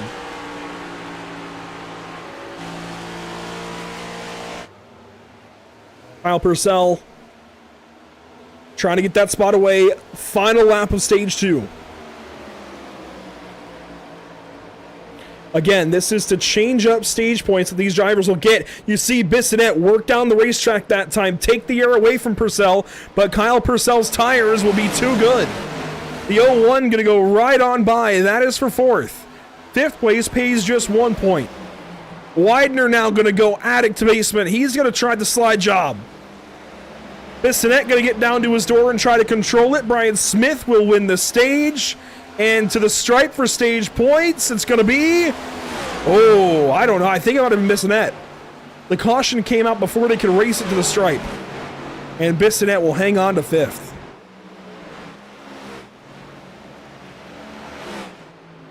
But Brian Smith, stage winner yet again in the Icon Cup Series.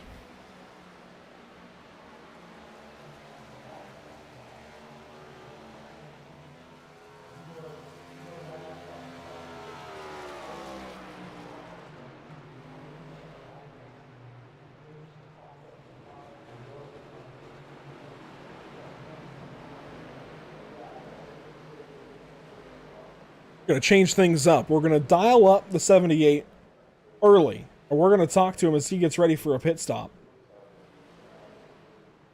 We'll go down to Outback Motorsports, and we'll grab the driver who takes the green and white checkered flag yet again this season.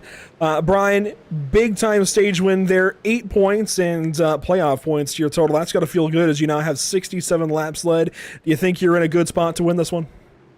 I do. Good thing I pit at the last yellow of that stage because I was really close to staying out, but made it with about 3 or 4 laps of fuel remaining and got the stage run. And that just kind of pads your total now as you are back on top of the season, or back on top of the series rather, in terms of points. Do you like the next set of tracks coming up, or do you think that might be in jeopardy, or do you feel safe? No, I feel pretty safe. Big fan of Darlington, and I don't off the top of my head know what's after that, but Charlotte and Gateway. Pretty good about. Okay, love Gateway. Not the biggest fan of Charlotte, but we'll make it happen. And how about qualifying this evening? Right as we get down to the pit box, I'm going to talk to you through your pit stall. But we see a 3rd place. Vincent started 2nd. You didn't quite get the mark to go up there and start 1st. Is that a surprise, seeing this 01 car fast after finishing 2nd last week? I've never been the best qualifier, so I'm not totally shocked. It's a shame that it looked like Vinny lost connection here. It was going to be a good race with him, but not the best qualifier here, so I just got to make quick work to get out front, and that's what I did on that first start of the race. So just get that green air or clean air and hope it stays green. That's the plan for the rest of the race. And a couple of times this season we've talked about your uncle Eric. How's he doing? Seems like he makes some strides week in, week out. Yeah, he's doing really good tonight. Looked like he got caught up in someone else's mess early on, which is a shame. But he's back out here. He's turning laps. He's putting the work in, and he's definitely improving every single week. Every time we go to a different type track, I have to remind him, this is like your first time at Kansas in the next gen, or last week first time at Dover, and so on and so forth. But he's doing really good, and he's going to log some laps the rest of this race and get some practice in. Good to talk to you once again. Now 69 laps led as that total keeps growing. Best of luck. Yeah, thanks. Hopefully I'm talking to you a little later. That's the hope. Brian Smith, Stage 2 winner. And he'll drop back down and talk with his uncle once again. Eric Smith in the 79.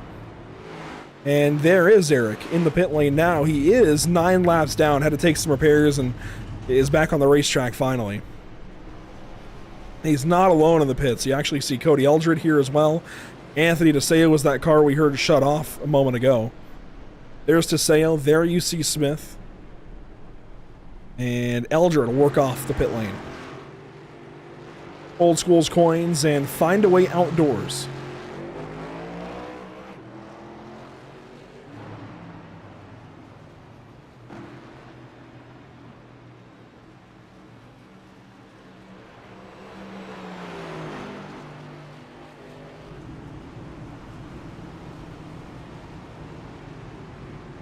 Talked earlier about a handful of new drivers in the field. So far, only one of them is out of the race. That's Sean Dower in the 90. Otherwise, our new drivers this evening are all still on the racetrack. There's one of them, Devin Schwartz. He was the latest entry. That's why we don't have his number graphic made. But car 50 this evening. Doing a solid job.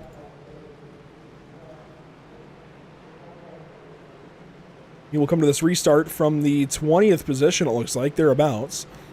A little ways up the order. How about Jason Burdick in the 45 car?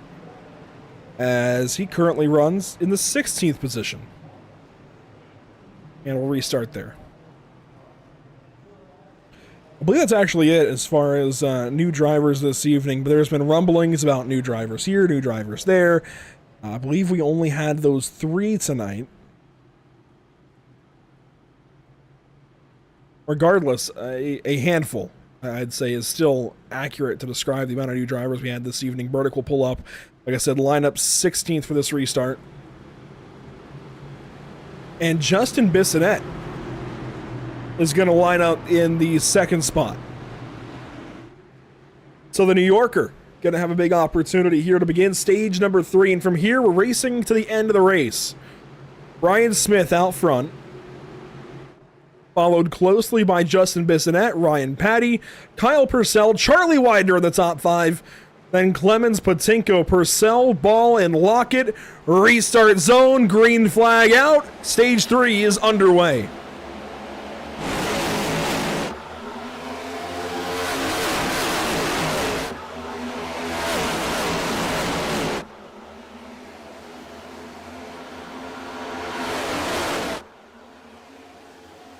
Whoa, crashing!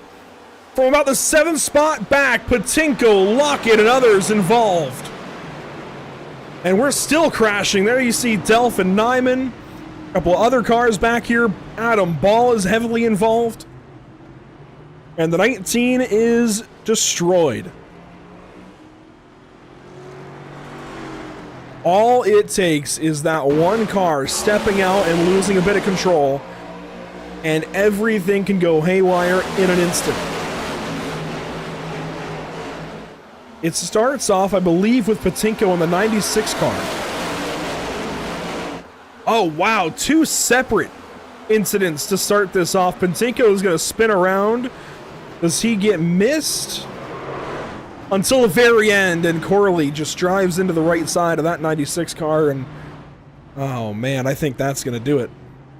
That right side is really messed up. That right rear toe link looks like it's junk.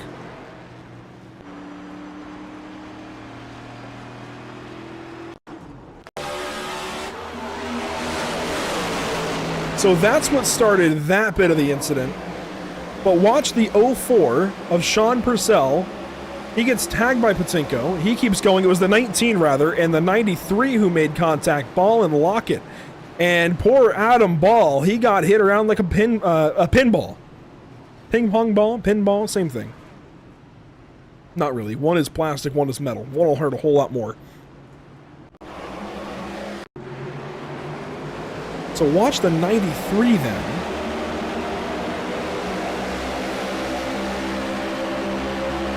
You're watching these two.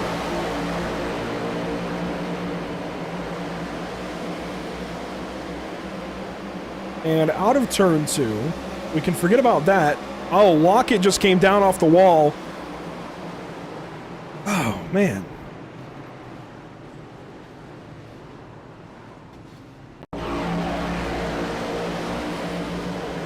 So we're right on board with the 93 car. He's going to come down off the wall and just kind of get loose. And he gets away pretty well okay. Brad Delph, though, oh my gosh. Blindsided by the 51 of Nyman. What in the world happened there? Nyman is way back behind this, and I mean, there's cars scrambling. Stayed in the gas, stayed in the gas, stayed in the gas, and then comes back up the racetrack. He didn't stay in the gas the whole time, but stayed in the gas a long time. And drove to the inside of it and got loose. And, you know, drivers, here's the deal on this one. You don't need to drive through it, Cole. I'm gonna be blunt. We've seen some ARCA brake penalties, and it's a colloquial term. But what that's referring to is drivers who just don't get to the brakes in time, or maybe stay in the throttle a little bit too long in a crash, and cause more damage, more havoc after the fact. And I wouldn't blame that on Robert. That was just Adam Ball being spun around like a top.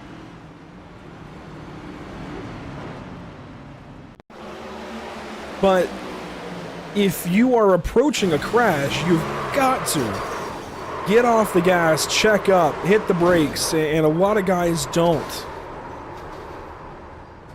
And I'm going to be honest with you, Daniel Nyman, who flew into that crash, that was just not needed. I don't know if that's going to be a penalty after the fact or not. I don't know if that's going to be an admin's top priority, but we've seen those penalties already this season. And, you know, from my position, I don't want to see anybody have to get those penalties.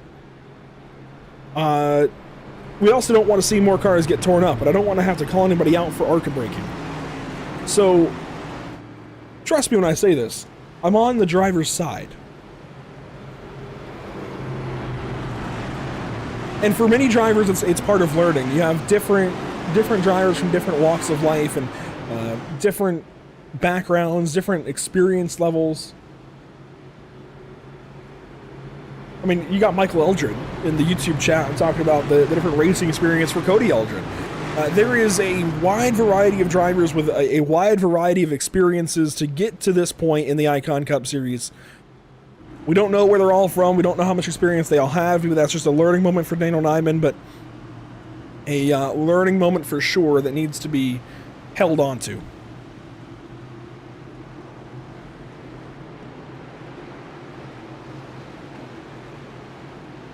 One more time, the Whiplash SimCam's race details. We are squarely in stage 3. We're going to have 51 laps to go when we go back green. And these drivers all still have to pit for fuel. So waiting on the green flag again, Brian Smith, Ryan Patty, your front row, green flag, back out at Kansas.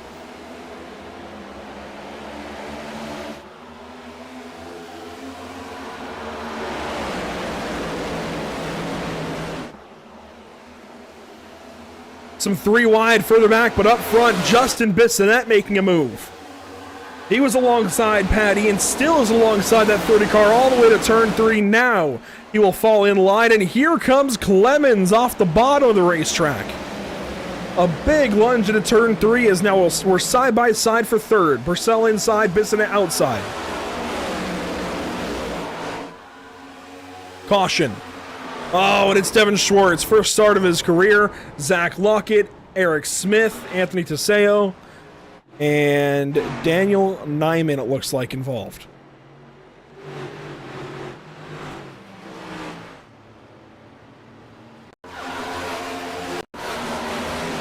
It's going to start up ahead, though, with Zach Lockett potentially.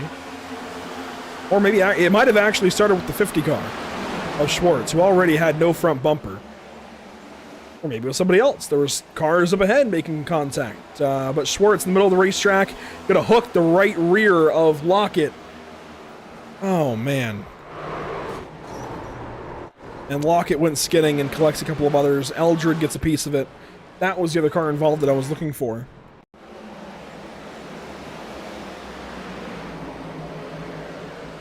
Lockett went down to the inside, and I highly doubt that was intentional at all, but ends up hooking the 93, and oh, a big hit there from Smith. He was trying to check up.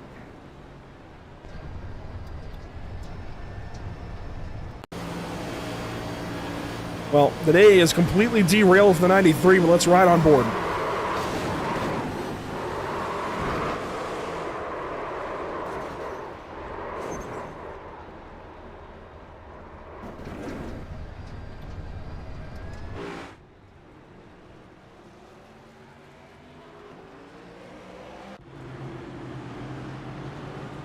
Whole lot of damage for Zach Lockett at this point.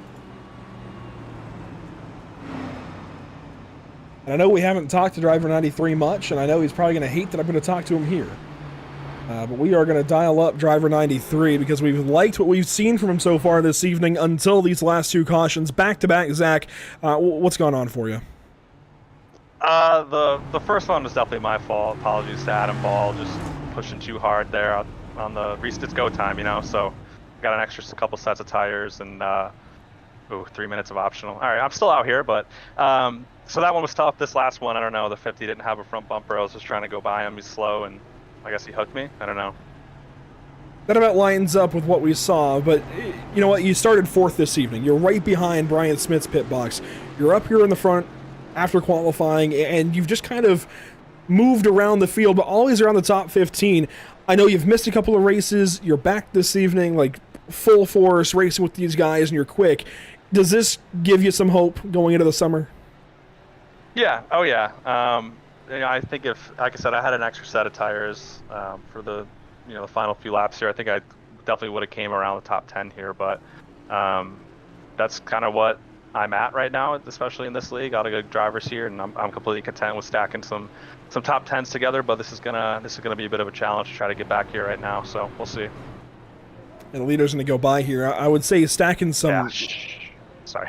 Oh, you're good. I was actually trying to go and see if I could help you with it, but apologies there. Well, I was going to say, instead of stacking pennies, maybe stacking tennies. Top tens? Stacking tennies, that's right. But you seriously, can trademark that. I don't know. That almost makes me feel like it was a bad joke. But no, Zach, it's good to talk to you. It's especially good to see that you're back up to the kind of running in the front way. Is there a track you have maybe circled, highlighted that's coming up that you feel like you can run well at and get the season back on track? Yeah, I mean, I'm still top 10 in points, so feel good. You know, feel good overall with points. I missed one race, so have one drop week right now.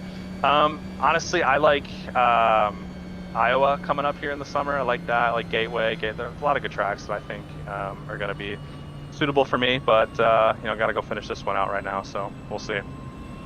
Well, Zach, I know we don't like what we've seen in the last 10 laps or so, but it was a good effort until then. Best of luck here. Hopefully you get back in it. Thank you. We'll move him back down with his teammates, Robert Blewin and Steven Tuck. Up front, no pit stops from your top 16 cars at this point. Hanover Fisk, the first driver back on the racetrack after making any kind of pit stop.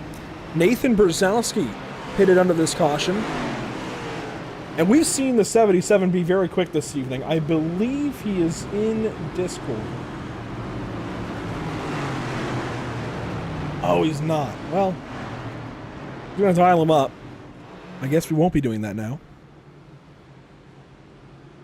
Brad Delph, going to be one to watch here. I highlighted him earlier. He's going to restart, it looks like, in about the 21st or 19th position, something like that. I think 21st. Somewhere around there. So I would very much watch for the 72 car on this restart. It looks like he's got tires along with some repairs.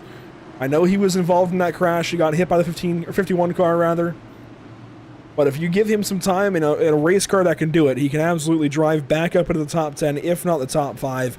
And I love the 72 in his story this season because he started the season out as a part-timer. And at some point, that just changed. That switched, and he's become a full-timer. It's been a lot of fun to watch him compete with these guys on a regular basis. But back to the green flag, 45 laps to go. Brian Smith, Ryan Patty, your front row.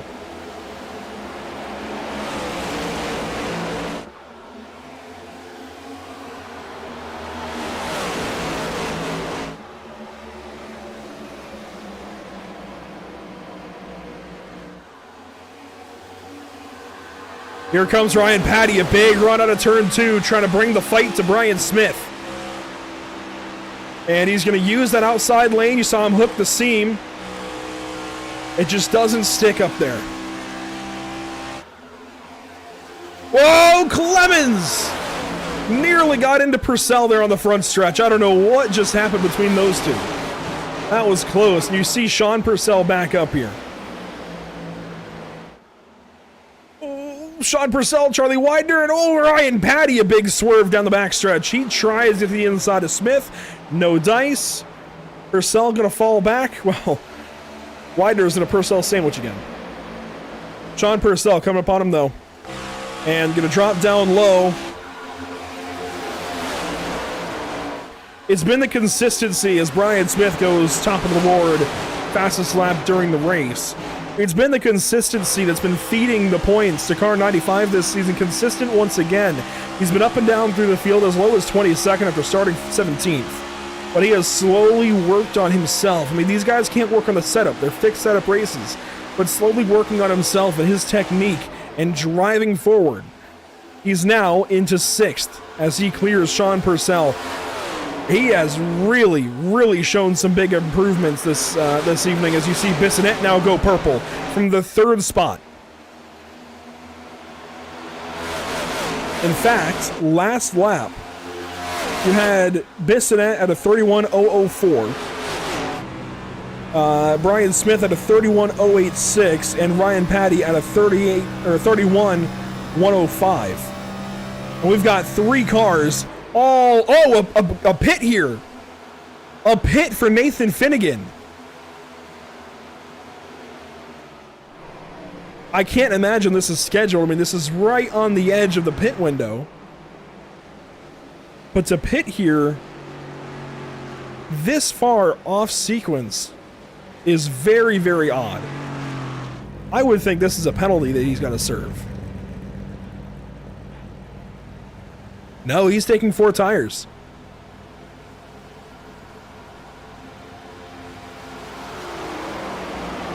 He's blinking out a little bit, but, oh, well. We have lost Nathan Finnegan. Well, up front, Bissonette's blinking a little bit. Clemens, Widener, your top 5. Purcell and Purcell, 6th and 7th. This is the fight that Finnegan was in, though, with Burdick and Rakowski here, 11th and 12th now. They stay racing. And our field is thinned ever so slightly. I mean, you've got Patinko now 6 laps off. Schwartz, 12 laps down. Corley and others. Zach Lockett, Daniel Lyman, though, they race back here for 22nd, 23rd. Lockett, last car on the lead lap, or rather, second car 1 lap down. Last car on the lead lap will be Teseo, as he races with Taylor in the 57 car. Stephen Tuck up here. He's going to race with Burdick now. And we are in the fuel window, so these guys can pit at just about any time now and run to the end on fuel if they so choose. Whoa, Kyle Purcell, a bobble out of turn 2. Just grabs the outside wall. Here comes Justin. I've talked about Justin Bissonette kind of being this league's Ross Chastain. And if you watched the opening portion of today's Advent Health 400 at Kansas, the NASCAR Cup Series, once they finally got racing, Ross Chastain was fantastic here in the early going. Now, admittedly, once this race started, I forgot about the NASCAR race. Haven't watched any of it since, so I don't know who won. but I know that Ross was doing really, really good for himself, and here comes Bissonette. I don't know if there's any connection there. Might have to look at a few more races and his stats to see if there's some kind of correlation. But he has been super aggressive. He's been hard to pass. And he just suddenly runs fast like he is this evening. I mean, he has that 31.004 that I don't think anybody's going to beat.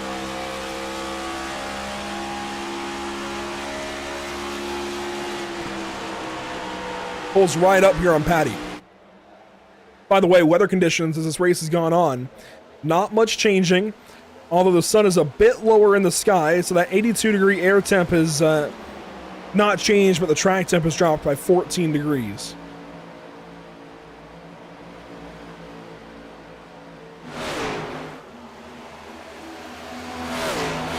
Here you see the entire field working by our turn 2 static camera, and one driver you've got to take note of, Nathan Brzezowski. Pitted under that last caution. He has now made 6 pit stops, and a couple of those certainly were probably fuel only. But he may be on his final set of tires. Which is an interesting strategy idea here, because while everybody else takes 4, I'd imagine anyway, they've all saved a set. While everybody else takes 4, he could have pitted there, and if this stage goes green to the end, he could be in a good spot. If he takes fuel only, well, no, he'd have to have a whole lot of time. Maybe that's not it.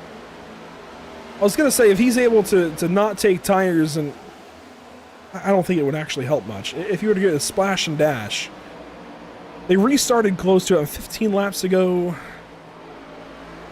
Maybe. It's an option. I'd be interested to see how that strategy option will work out for Brzezowski.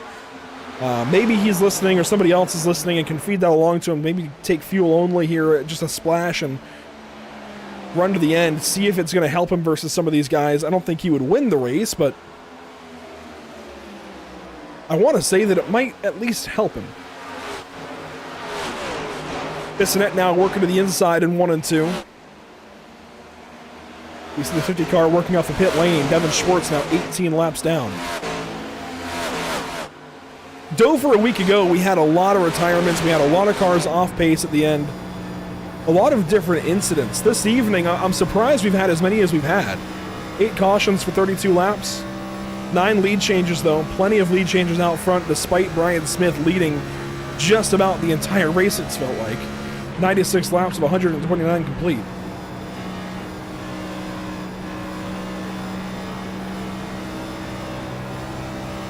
And this time by, we will have 30 laps to go. Now, right-hand side of the ticker, you take a look, you will see positions gained for everybody. And I'll even circle this for positions gained for each driver through the field. And this will also count positions they've lost. But it's positions gained or lost. So positions positive or negative since the start of the race, as we've got some pit stops now happening. Here comes Gladulich. Brad Delph also comes in.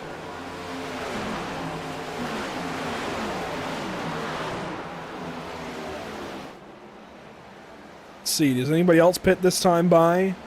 Our leaders will stay out. But you see the positions gained as now Clemens going to pull to the inside. Whoa, big move there on the 06 of Bissonette. But here we go, a lot of pit stops, and Sean Purcell missed the mark. He's going to go outside of the pit lane. He had to lock up to get down to speed, and that is going to be a penalty for car 04, but he's got to take service. I guess he could run around. I think it's going to be more beneficial just to take the service and take that one on the chin, have to serve the extra time. But there's Kyle Purcell. Oh, and Sean missed his box. Man.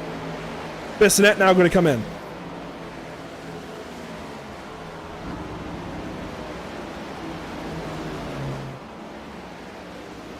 Kevin Gunther going to come in.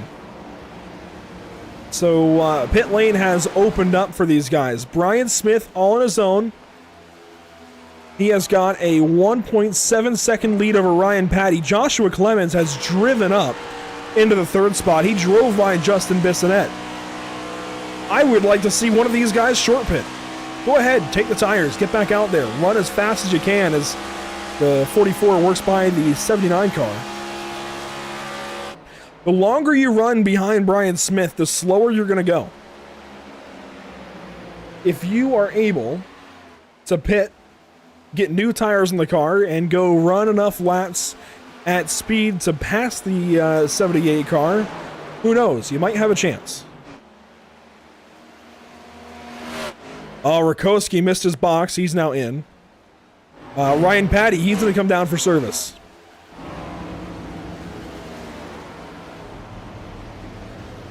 So car 30 is going to come in. This should be a 4-tire stop for everybody that comes through. Here's Brock Hersey in the pit lane.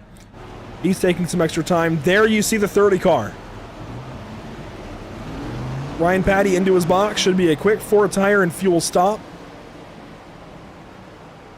Right side drops. Left side goes up. And Patty is down and away. 14.4 seconds. Here comes Joshua Clemens from second spot. Charlie Widener going to join him. Brzezowski will stay out.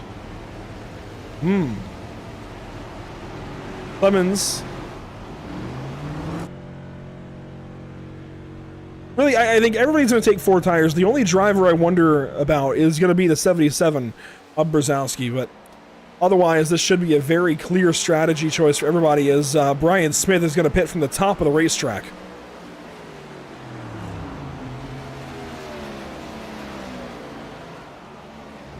Clemens down and away.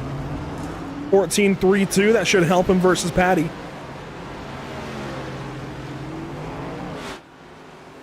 In fact, there's Clemens. Patty is coming up. Oh, Ryan Patty is going to launch past the 44. There he is on the bottom of the racetrack. This is going to be a big deal for these guys that pitted earlier. Brzezowski stays out one more lap. Tuck is now second. You see him in the foreground.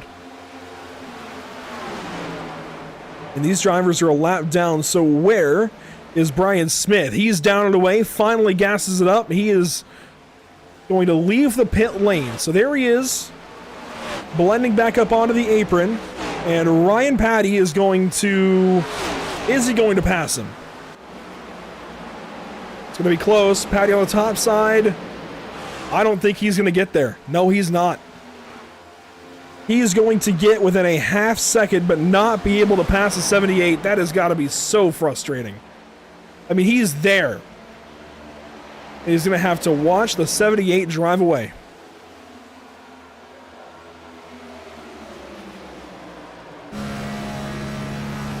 On board with Ryan Patty. More cars pitting. Tuck and Taylor pit that lap.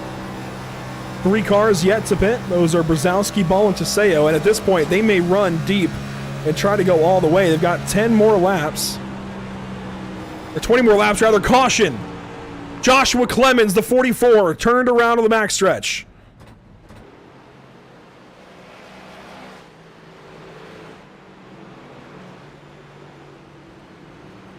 Was going to battle with Ryan Patty at the front of the field.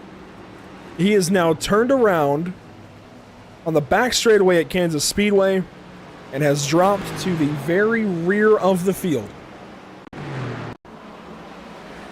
He was racing here with Sean Purcell on the 04 and Jameson Havlin on the 25. Off of turn 2, just got loose. Boom, outside wall. Havlin there as well. And I think that's just a sense of defeat for the 44 car.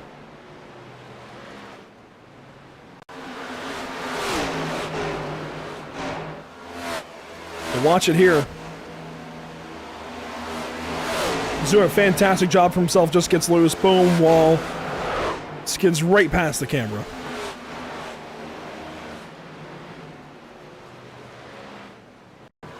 Gets the onboard from car 25 here as well.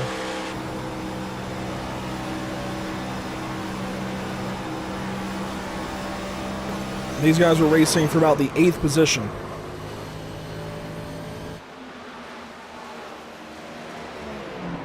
And everything is going to change. We're back into a short run scenario. Many cars caught a lap down, and Brzezowski was able to outlast that run and catch a caution.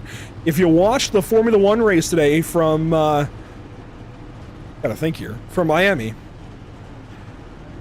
you would have seen this work out perfectly for McLaren and Lando Norris. And Lando Norris finally grabs himself a Formula One Grand Prix victory. In the Icon Cup Series, however, this might work out for Nathan Brzezowski. I'm surprised. I really am. I didn't think we were going to get a caution like that. But sure enough, yellow flag is out. Brian Smith is going to get the lucky dog, and he is eligible to pit. So if he's got another set of tires, and I think he does, he could take him right here and put some significant time on the field. The problem is we still have 20 laps to go.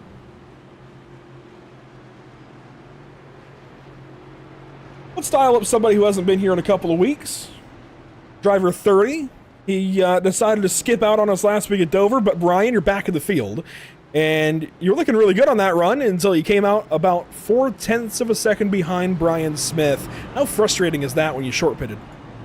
Well, I think we had a little bit of an advantage on him there with warmer tires when he came out.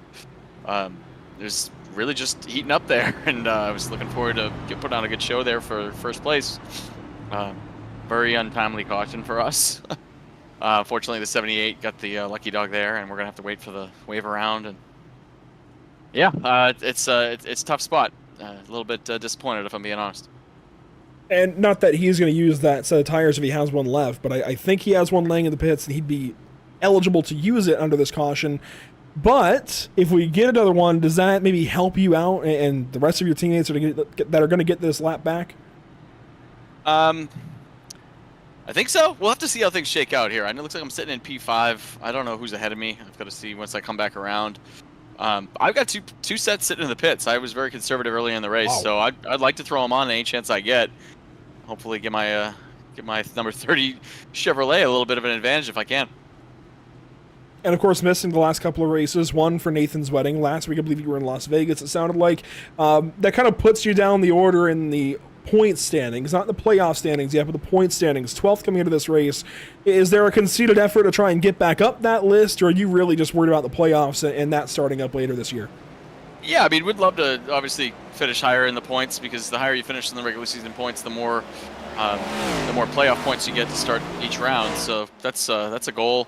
I know next week we'll start factoring in drop weeks, so some of those no-shows for me will get wiped out, but I've got a couple of low finishes too, so it's going to be tough making up some points. But yeah, if I can get back to the top 10, I'd be happy with that. Maybe rip off a win if I can, and that'd be even better.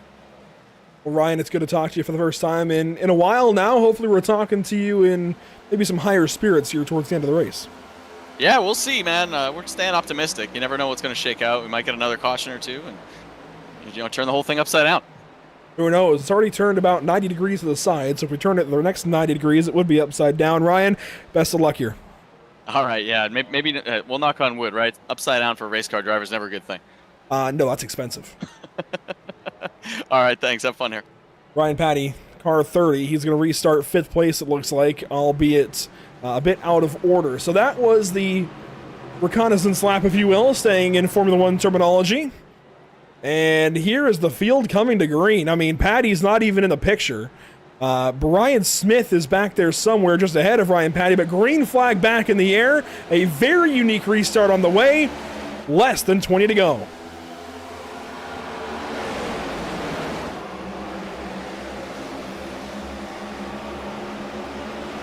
Your top 3 currently are Brzezowski, Ball, and Teseo in that white and pink machine. 4th place, Brian Smith, all the way down to the apron there, nearly into turn 3.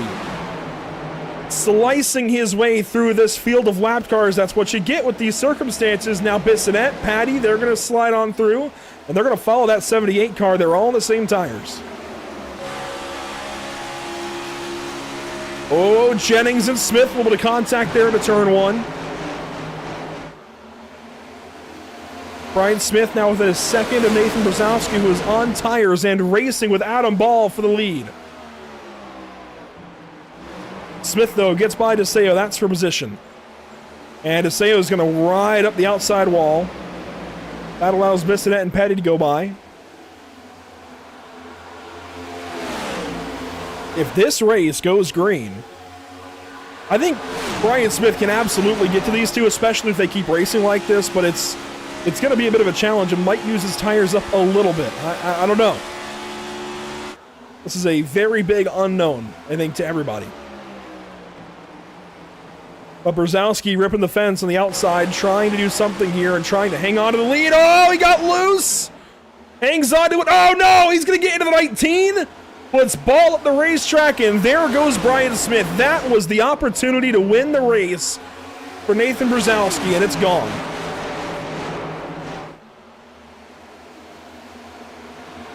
Bissonette now, third place. Adam Ball gonna try and regroup on the 19. That's gotta be frustrating. A little bit of contact there at the 30 car.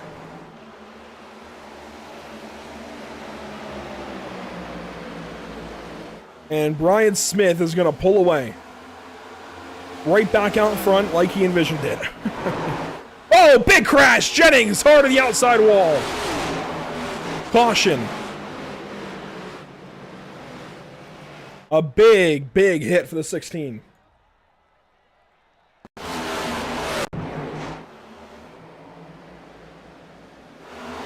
It was right behind the leaders, albeit 3 laps down. So racing now with the 04. And that is Sean Purcell, who is 6th.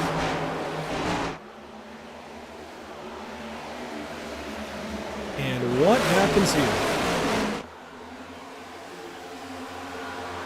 Oh, wow.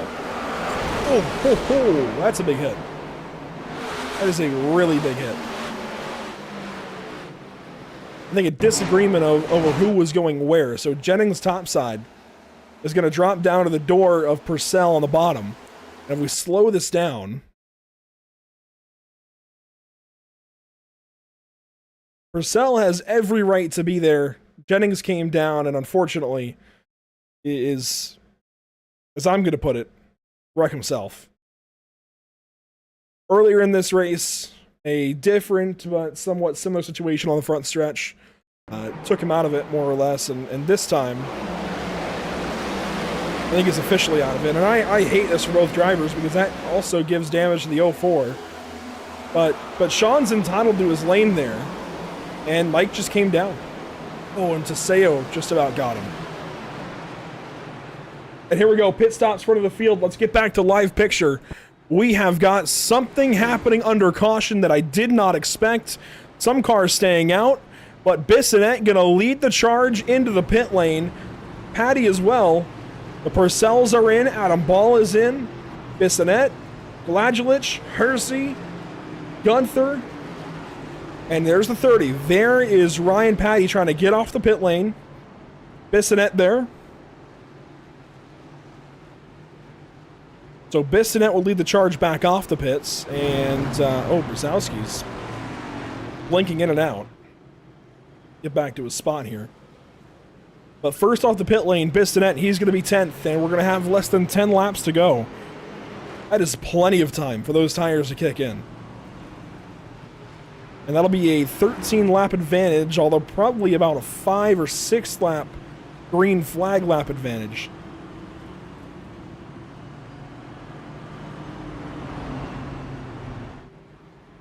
And James and Havland also staying out under this caution. I think that's a big move from the 25 car.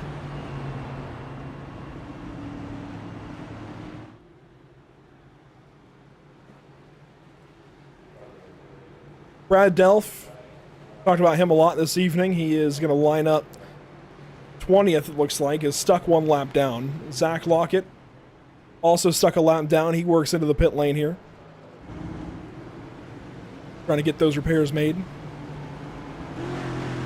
Joshua Clemens, after his crash, 2 laps down actually. He's in the pits. Evan Patinko. And there goes Cody Eldred. How about the driver who has stayed in this race the longest and is just picking up those points one by one, trying to get back to a decent result? Let's grab a driver we haven't talked to a whole lot very recently. It's going to be driver who led the field down and back out of the pit lane, Justin Bissonette. We just talked to one of his teammates, Ryan Patty. But as Justin gets ready to line up here, 10th for this restart. Justin, there's plenty of time for your tires to kick in here, but if we get a caution, it might actually hurt you. How are you going to approach this restart? I need every position I can get as quickly as possible. 10th, so at least I got the outside, and I like the high line, so we're just going to send it on the fence and Not sure if we're going to have body panels left on the right side at the end of it, but we'll make it happen. Well, you had 10 to go the last lap. This will be 9 to go here, so I think you'll have probably 8 when we go back green. Again, like I said, plenty of time for the tires to kick in. Do you feel like, though, that you can get up to that 78 car? I think I can get back up on the podium. I think that's easily within reach if everything stays relatively clean. Whether or not I can throw down with Brian, maybe I'd have the speed to do it, but I think by the time I get up there, I assume, looking at who's in the top 10, I bet you he's going to be 20 car lengths out, so I don't know. I think it was worth the gamble either way. I'd rather be on offense than defense at the end, and that's what we set ourselves up for here. Well, I've said it before, calling you this league's Ross Chastain. He was quick here at Kansas earlier in the day. Maybe that's a good omen. I don't know. Best of luck, though, Justin. Going to watch out for the 06 on the restart. Thanks, man. Justin Bissonette going to come back to the green flag, 10th position. Hopefully trying to spark something up underneath him. Turn the flame on, if you will, and get him up to the front on this restart. He's been a lot of fun to watch over the course of the season. But up front, cars 78 and 77. Brian Smith inside, Nathan Brzezowski outside. Then Haviland, Widener, Teseo, Tuck. The 45 of Burdick in his first start. Then Hanover Fist and everybody else. Green flag back in the air. And oh no! Hanover Fist goes nowhere on the restart. That's going to put Bissonette now to the middle, and everybody in the back gets bungled up. The 06 trying to cut through the field. Teseo almost went up to block. Bissonette, though, going to get right through. He is now 1.3 seconds caution.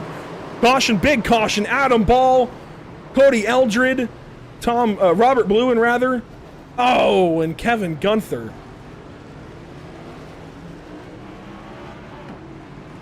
Big crash in the back.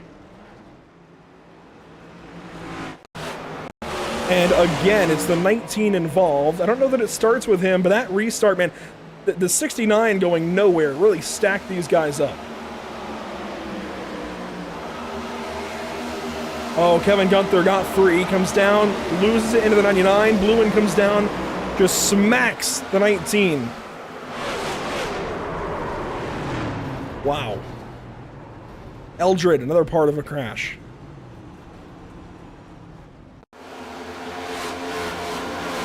Let's watch it from Rakowski's perspective. Just going to get by on the top side, it looks like.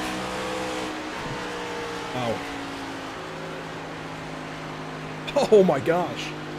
Who was that off the bottom of the track?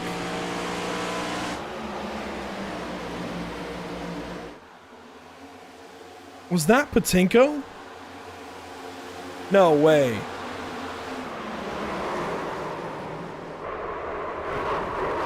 Oh my gosh, Evan Patinko. Was down low. Got hit again. Wow. What a hit. Trying to go low and miss it. Gets into Eldred there. The 32 comes up the racetrack. That is a huge hit for the 96. And then Gunther going to tag his right rear, or left rear rather.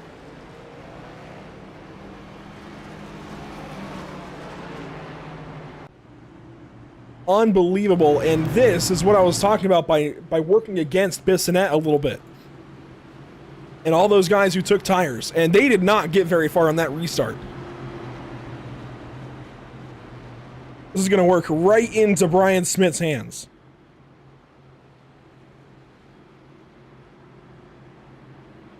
Oh boy. Let's grab driver number 10 for this restart. He's going to restart 4th position. Steven, you're in one hell of a spot here with laps winding down. It's 5 to go now under caution. How do you feel for this upcoming restart? Maybe the last one of the night. Am I talking to you or am I in the right channel? You got me. I don't know. Right now I feel lucky to be where I'm at, but I know there's some guys behind me with fresher tires, so we just have to see what happens.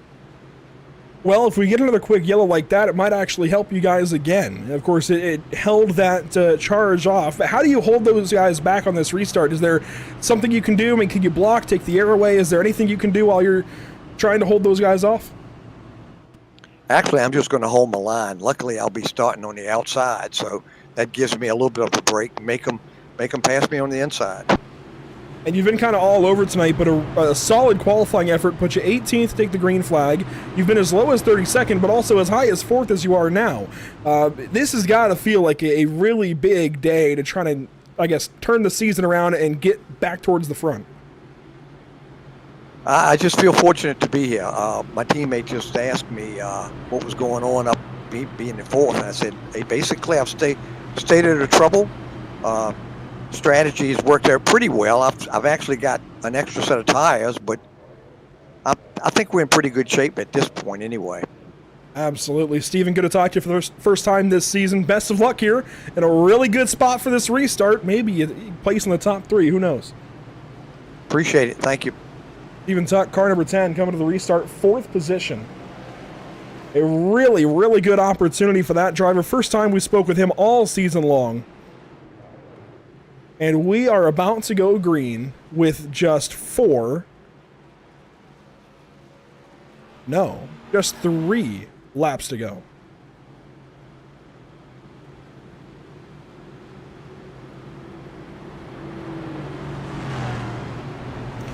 Well, if you've liked what you've seen so far this evening, boy, howdy, there is plenty of racing. I say plenty of racing. It's a light May schedule, admittedly. June is going to get a little more busy. We've got short track racing coming up later this week.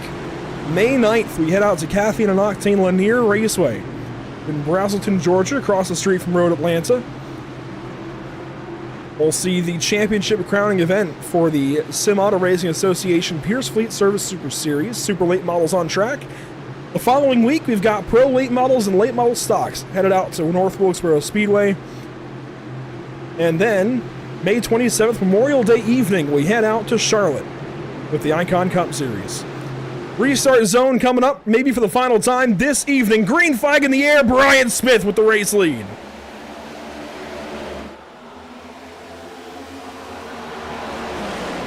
Watch Bissonette here on this restart. Going to try and paint the outside line, get to the outside of Haviland if he can.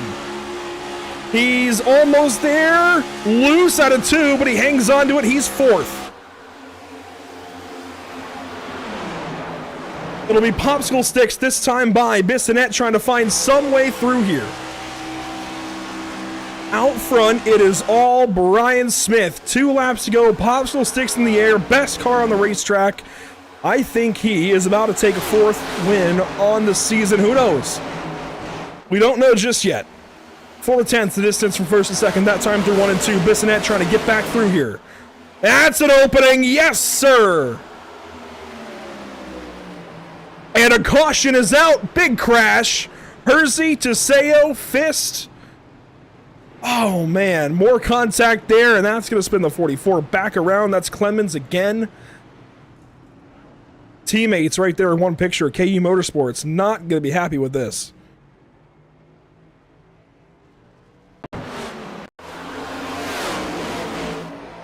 Anthony Teseo racing with Ryan Patty and Sean Purcell.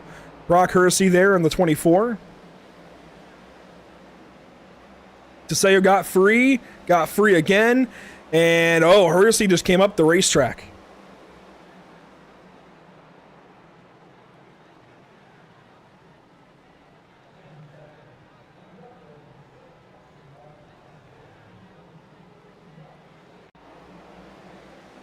Not really sure what was going on there.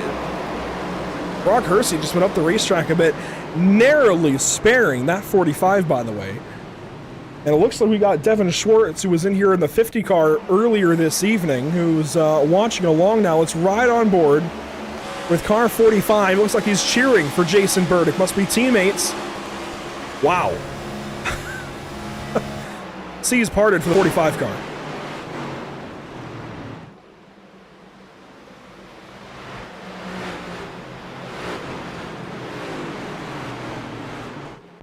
And well, Mike Jennings is waiting to talk to us a caution or two ago. We'll grab him now. And Mike, of course, not the way you wanted the evening to end, but how was the car feeling? Yeah. Apologies to Sean there. That was not what we wanted to have happen. The screen started to flicker, and I thought he was under the line. Turns out he was not. He was right there. So apologize to him already. I'm glad it didn't really affect him too much, but just a crappy night, man. We started at the back of the field, got caught in it early, and tried to keep it together, and just kept falling into bad luck. So on to Darlington. Yeah, bad night got a whole lot worse. Unfortunately, we won't see you guys at Darlington next week, at least from the channel. Next time we see you guys is at Charlotte. How do you feel about this string of races coming up? I mean, Darlington, like you said, then Charlotte, then Gateway, and then into the summer stretch, even Sonoma after that. Yeah, no, I'm excited about Charlotte. Definitely excited about Gateway there as well. So Darlington, I got a feeling that's gonna be another Martinsville for us. So we'll see how that all shakes out. Well, Mike, good to talk to you here, even though things went awry for sure there at the end. Best of luck next week at Darlington, and again when we see you at Charlotte. Appreciate it, man. See you. And we are going to go into overtime. Otherwise known as the green-white checkered finish, but the Icon Cup Series does run overtime like the NASCAR Cup Series. We have 3 green-white checkers available. So if we can't get this race official on this restart, we'll keep re-racking them, restacking them 2 more times. But the way this works, for those of you that might not know, essentially, we are going to have 1 green flag lap, followed up by a white flag lap, followed up by the checkered flag flying. That's why it's called green, white, checkered. 3 steps. If that first lap is completed without a caution, the race is official. We race back for both of those laps. There's no caution on the last lap. If, and I do mean if we have a caution that first lap of green, that 1 lap of green, if you will, we re-rack them, try it again at least 2 more times. Well, I guess 2 more times. But at least 1 more time. We have 3 attempts at this. So if these guys, for some reason, have a crash and have to rely on another green-white checkered, they can do that. But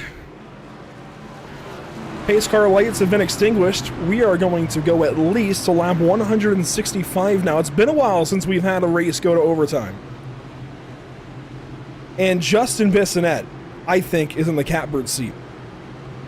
You've got some big difference of tires here on the front row. Bissonette outside, 13th lap old tires. Brian Smith inside of the race lead. He's got 26 lap old tires. I mean, I hate this for Brian Smith because I really do feel like Justin's going to have him. Make your bets now, I suppose, in the comments section. But I have to believe that Bissonette's got the better tires, good enough to go up here and take this win away. That said, you've also got Haviland right there. And on these short runs, you don't need much tire. Widener up in the top 5. How about Steven Tuck still in the top 5? Then Patty, the Purcells, 7th and 8th. Gladulich and Burdick in the top 10. Restart zone coming, though. Geico restart zone. Maybe for the final time this evening. Green flag. Green, white, checkered.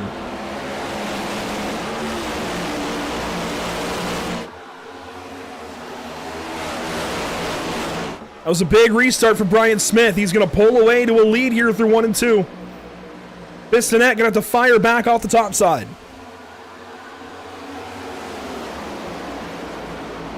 And boy, howdy does he.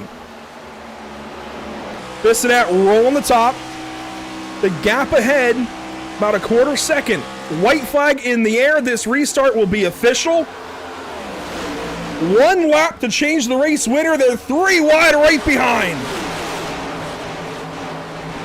And they spread out across the racetrack. This is trying to sort out 3rd place. Patty on the top side. He's going to have the run. He is going to work on by the 25. But nothing is going to change what's going to happen out front.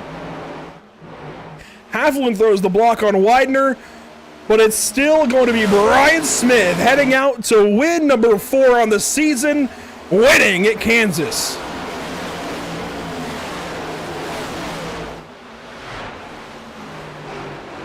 Nobody was going to deny this man the race win? Nobody. Unbelievable. 121 laps led. Just 44 of the laps completed this evening were not led by this Toyota Camry. Bissonette so close. I think if that previous attempt had gone green, he might have had something. Then again, that might have been the opportunity there, but here comes Brian Smith to do some burnouts on the front stretch at Kansas Speedway. Gonna light up those rear tires.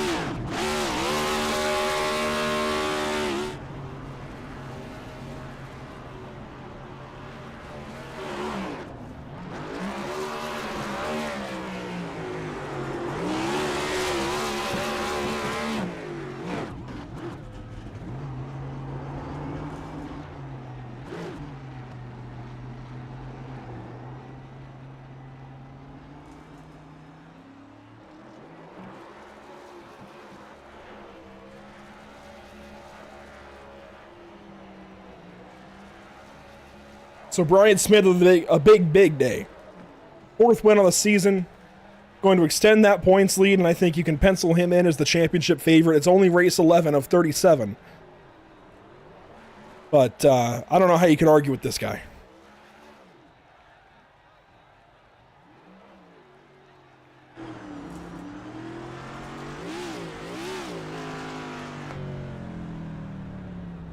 And he's going to come down and park it on the front stretch. What a day for the 78 car. You see him park it there right on the line. And we'll talk to driver 78 here in just a moment. First, though, we'll go through your unofficial race results when it's all said and done after 165 laps. Let's take a look with Brian Smith, of course, your race winner. Justin Bissonette comes across the line in the 2nd spot. Ryan Patty 3rd, James and Haviland. Charles Widener, your top 5. How about the Purcell brothers? Sean Purcell over Kyle Purcell this time, 6th and 7th. And Steven Tuck able to hang on and finish inside the top 10. In fact, 8th position. That is a big day for him. Really cool to see. Got to take note as well of Jason Burdick in his first start in the season. First start of his Icon Cup Series career. Finishing in the top 10 just ahead of Jacob Gladulich.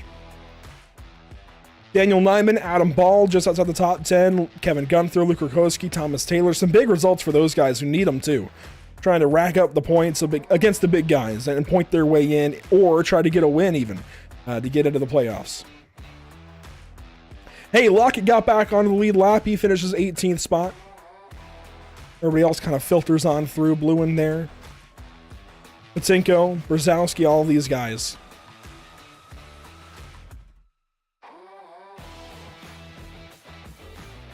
Well, not the way that several of these drivers wanted the day to go, but you know who is happy with it? Of course, is driver 78. We talked to him earlier on after winning stage number 2. Brian, another race win, make it 4 now. Car 78 posted to victory lane. That's got to feel good. Yeah, it did. Thought this one was slipping away from me, so it's definitely nice to be able to pull it off.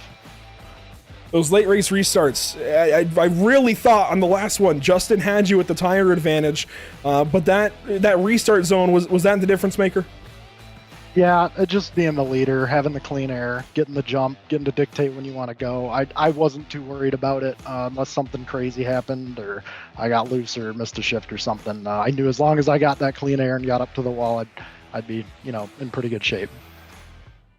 Well, you're definitely in good shape. You led all but 44 laps this evening. 4th win on the season, like I said. Very much powering away to be the championship favorite. I asked you earlier what kind of tracks you like coming up. What kind of tracks do you like in the playoffs? Man, that's a good question. Any mile and a half, I feel pretty comfortable at. Clearly. And I do like Phoenix a lot, so that always helps. But we do go back to places like Dover. We come back here, so there's really not too many places I'm not comfortable at. I definitely am not a huge fan of short tracks in this car, but That's just playing the track position game and putting in a good qualifying lap and getting in a good pit stall. So we'll see. There's not too many places I'm not comfortable with, and I don't think I can win at, though. I'll tell you what, if you can, look at the stream here in Discord, and you can see exactly what tracks we're going to. I like that you mentioned Dover. We actually don't go back there this season. The round of 16, we get Daytona, Darlington, Atlanta. Then we get a place like Watkins Glen in the round of 12. Bristol again.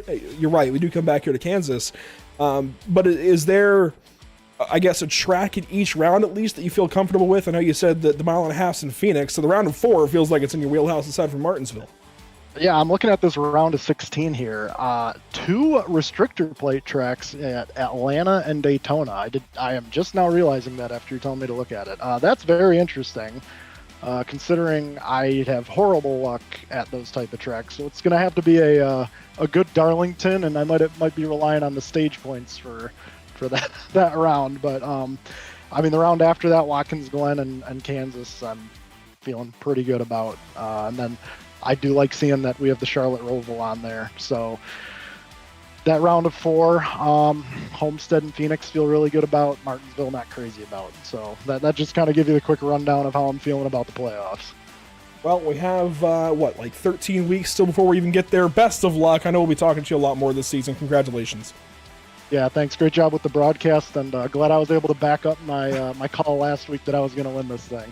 Well, there you go. Brian Smith to victory lane. He called it. He wins it just like Denny Hamlin a week ago. And I know we'll be talking to you again soon. Yep. Thanks, man. Good job.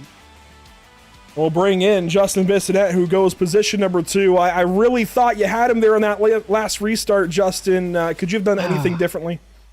I think if I had another couple laps, I would have had that. I think from everything I've done testing-wise this week, and then just from data of today, it seems like lap 6 and 7 were probably the fastest laps on a new set of tires. So the irony of what we talked about there in the previous interview of caution would hurt me. I think if it wasn't for that, or we even had another green-white checkered, I would have had enough temperature to maybe give it a shot. But it's tough. It's that's what you get trying to race against Brian Smith. Is you got to kind of throw the Hail Mary and just hope for the best. But you know what? This is a whole bunch of points for you when you really needed it. You entered this race 3 points below the cut line, at least by points. And of course, things are going to move around with a couple of drivers going, a couple of drivers joining. Things will move around. But as we bring this graphic up, I'm sorry, not 3 points below. That was a week-old graphic on my dock. 20 points up. I'm sorry. I didn't mean to scare you there. But you're still down there in kind of the danger zone. So this should pull you up. Does this kind of, I guess, give you some security heading to a place like Darlington of all places next week? Yeah, I think it's a good place to be. I mean,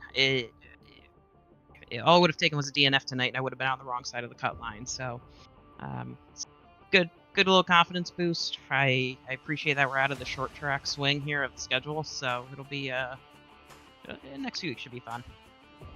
Well, Justin, it was a lot of fun watching there at the end of the race. Best of luck here at Darlington next week, and Charlotte again when we see you in a few weeks. And hopefully we're talking again soon. Sounds good. Have a good night, man. Justin Bissonette, 3rd place this evening. Second place. Third place, though, is Ryan Patty, who ends up just a couple of spots shy of a win. Still chasing that first win. I know you were gone a couple of weeks, so still a couple more races, I guess, to feel comfortable, Ryan. But we talked to you earlier. Talking to you again, that's always a good sign. Yeah, no, good to be here with a podium finish.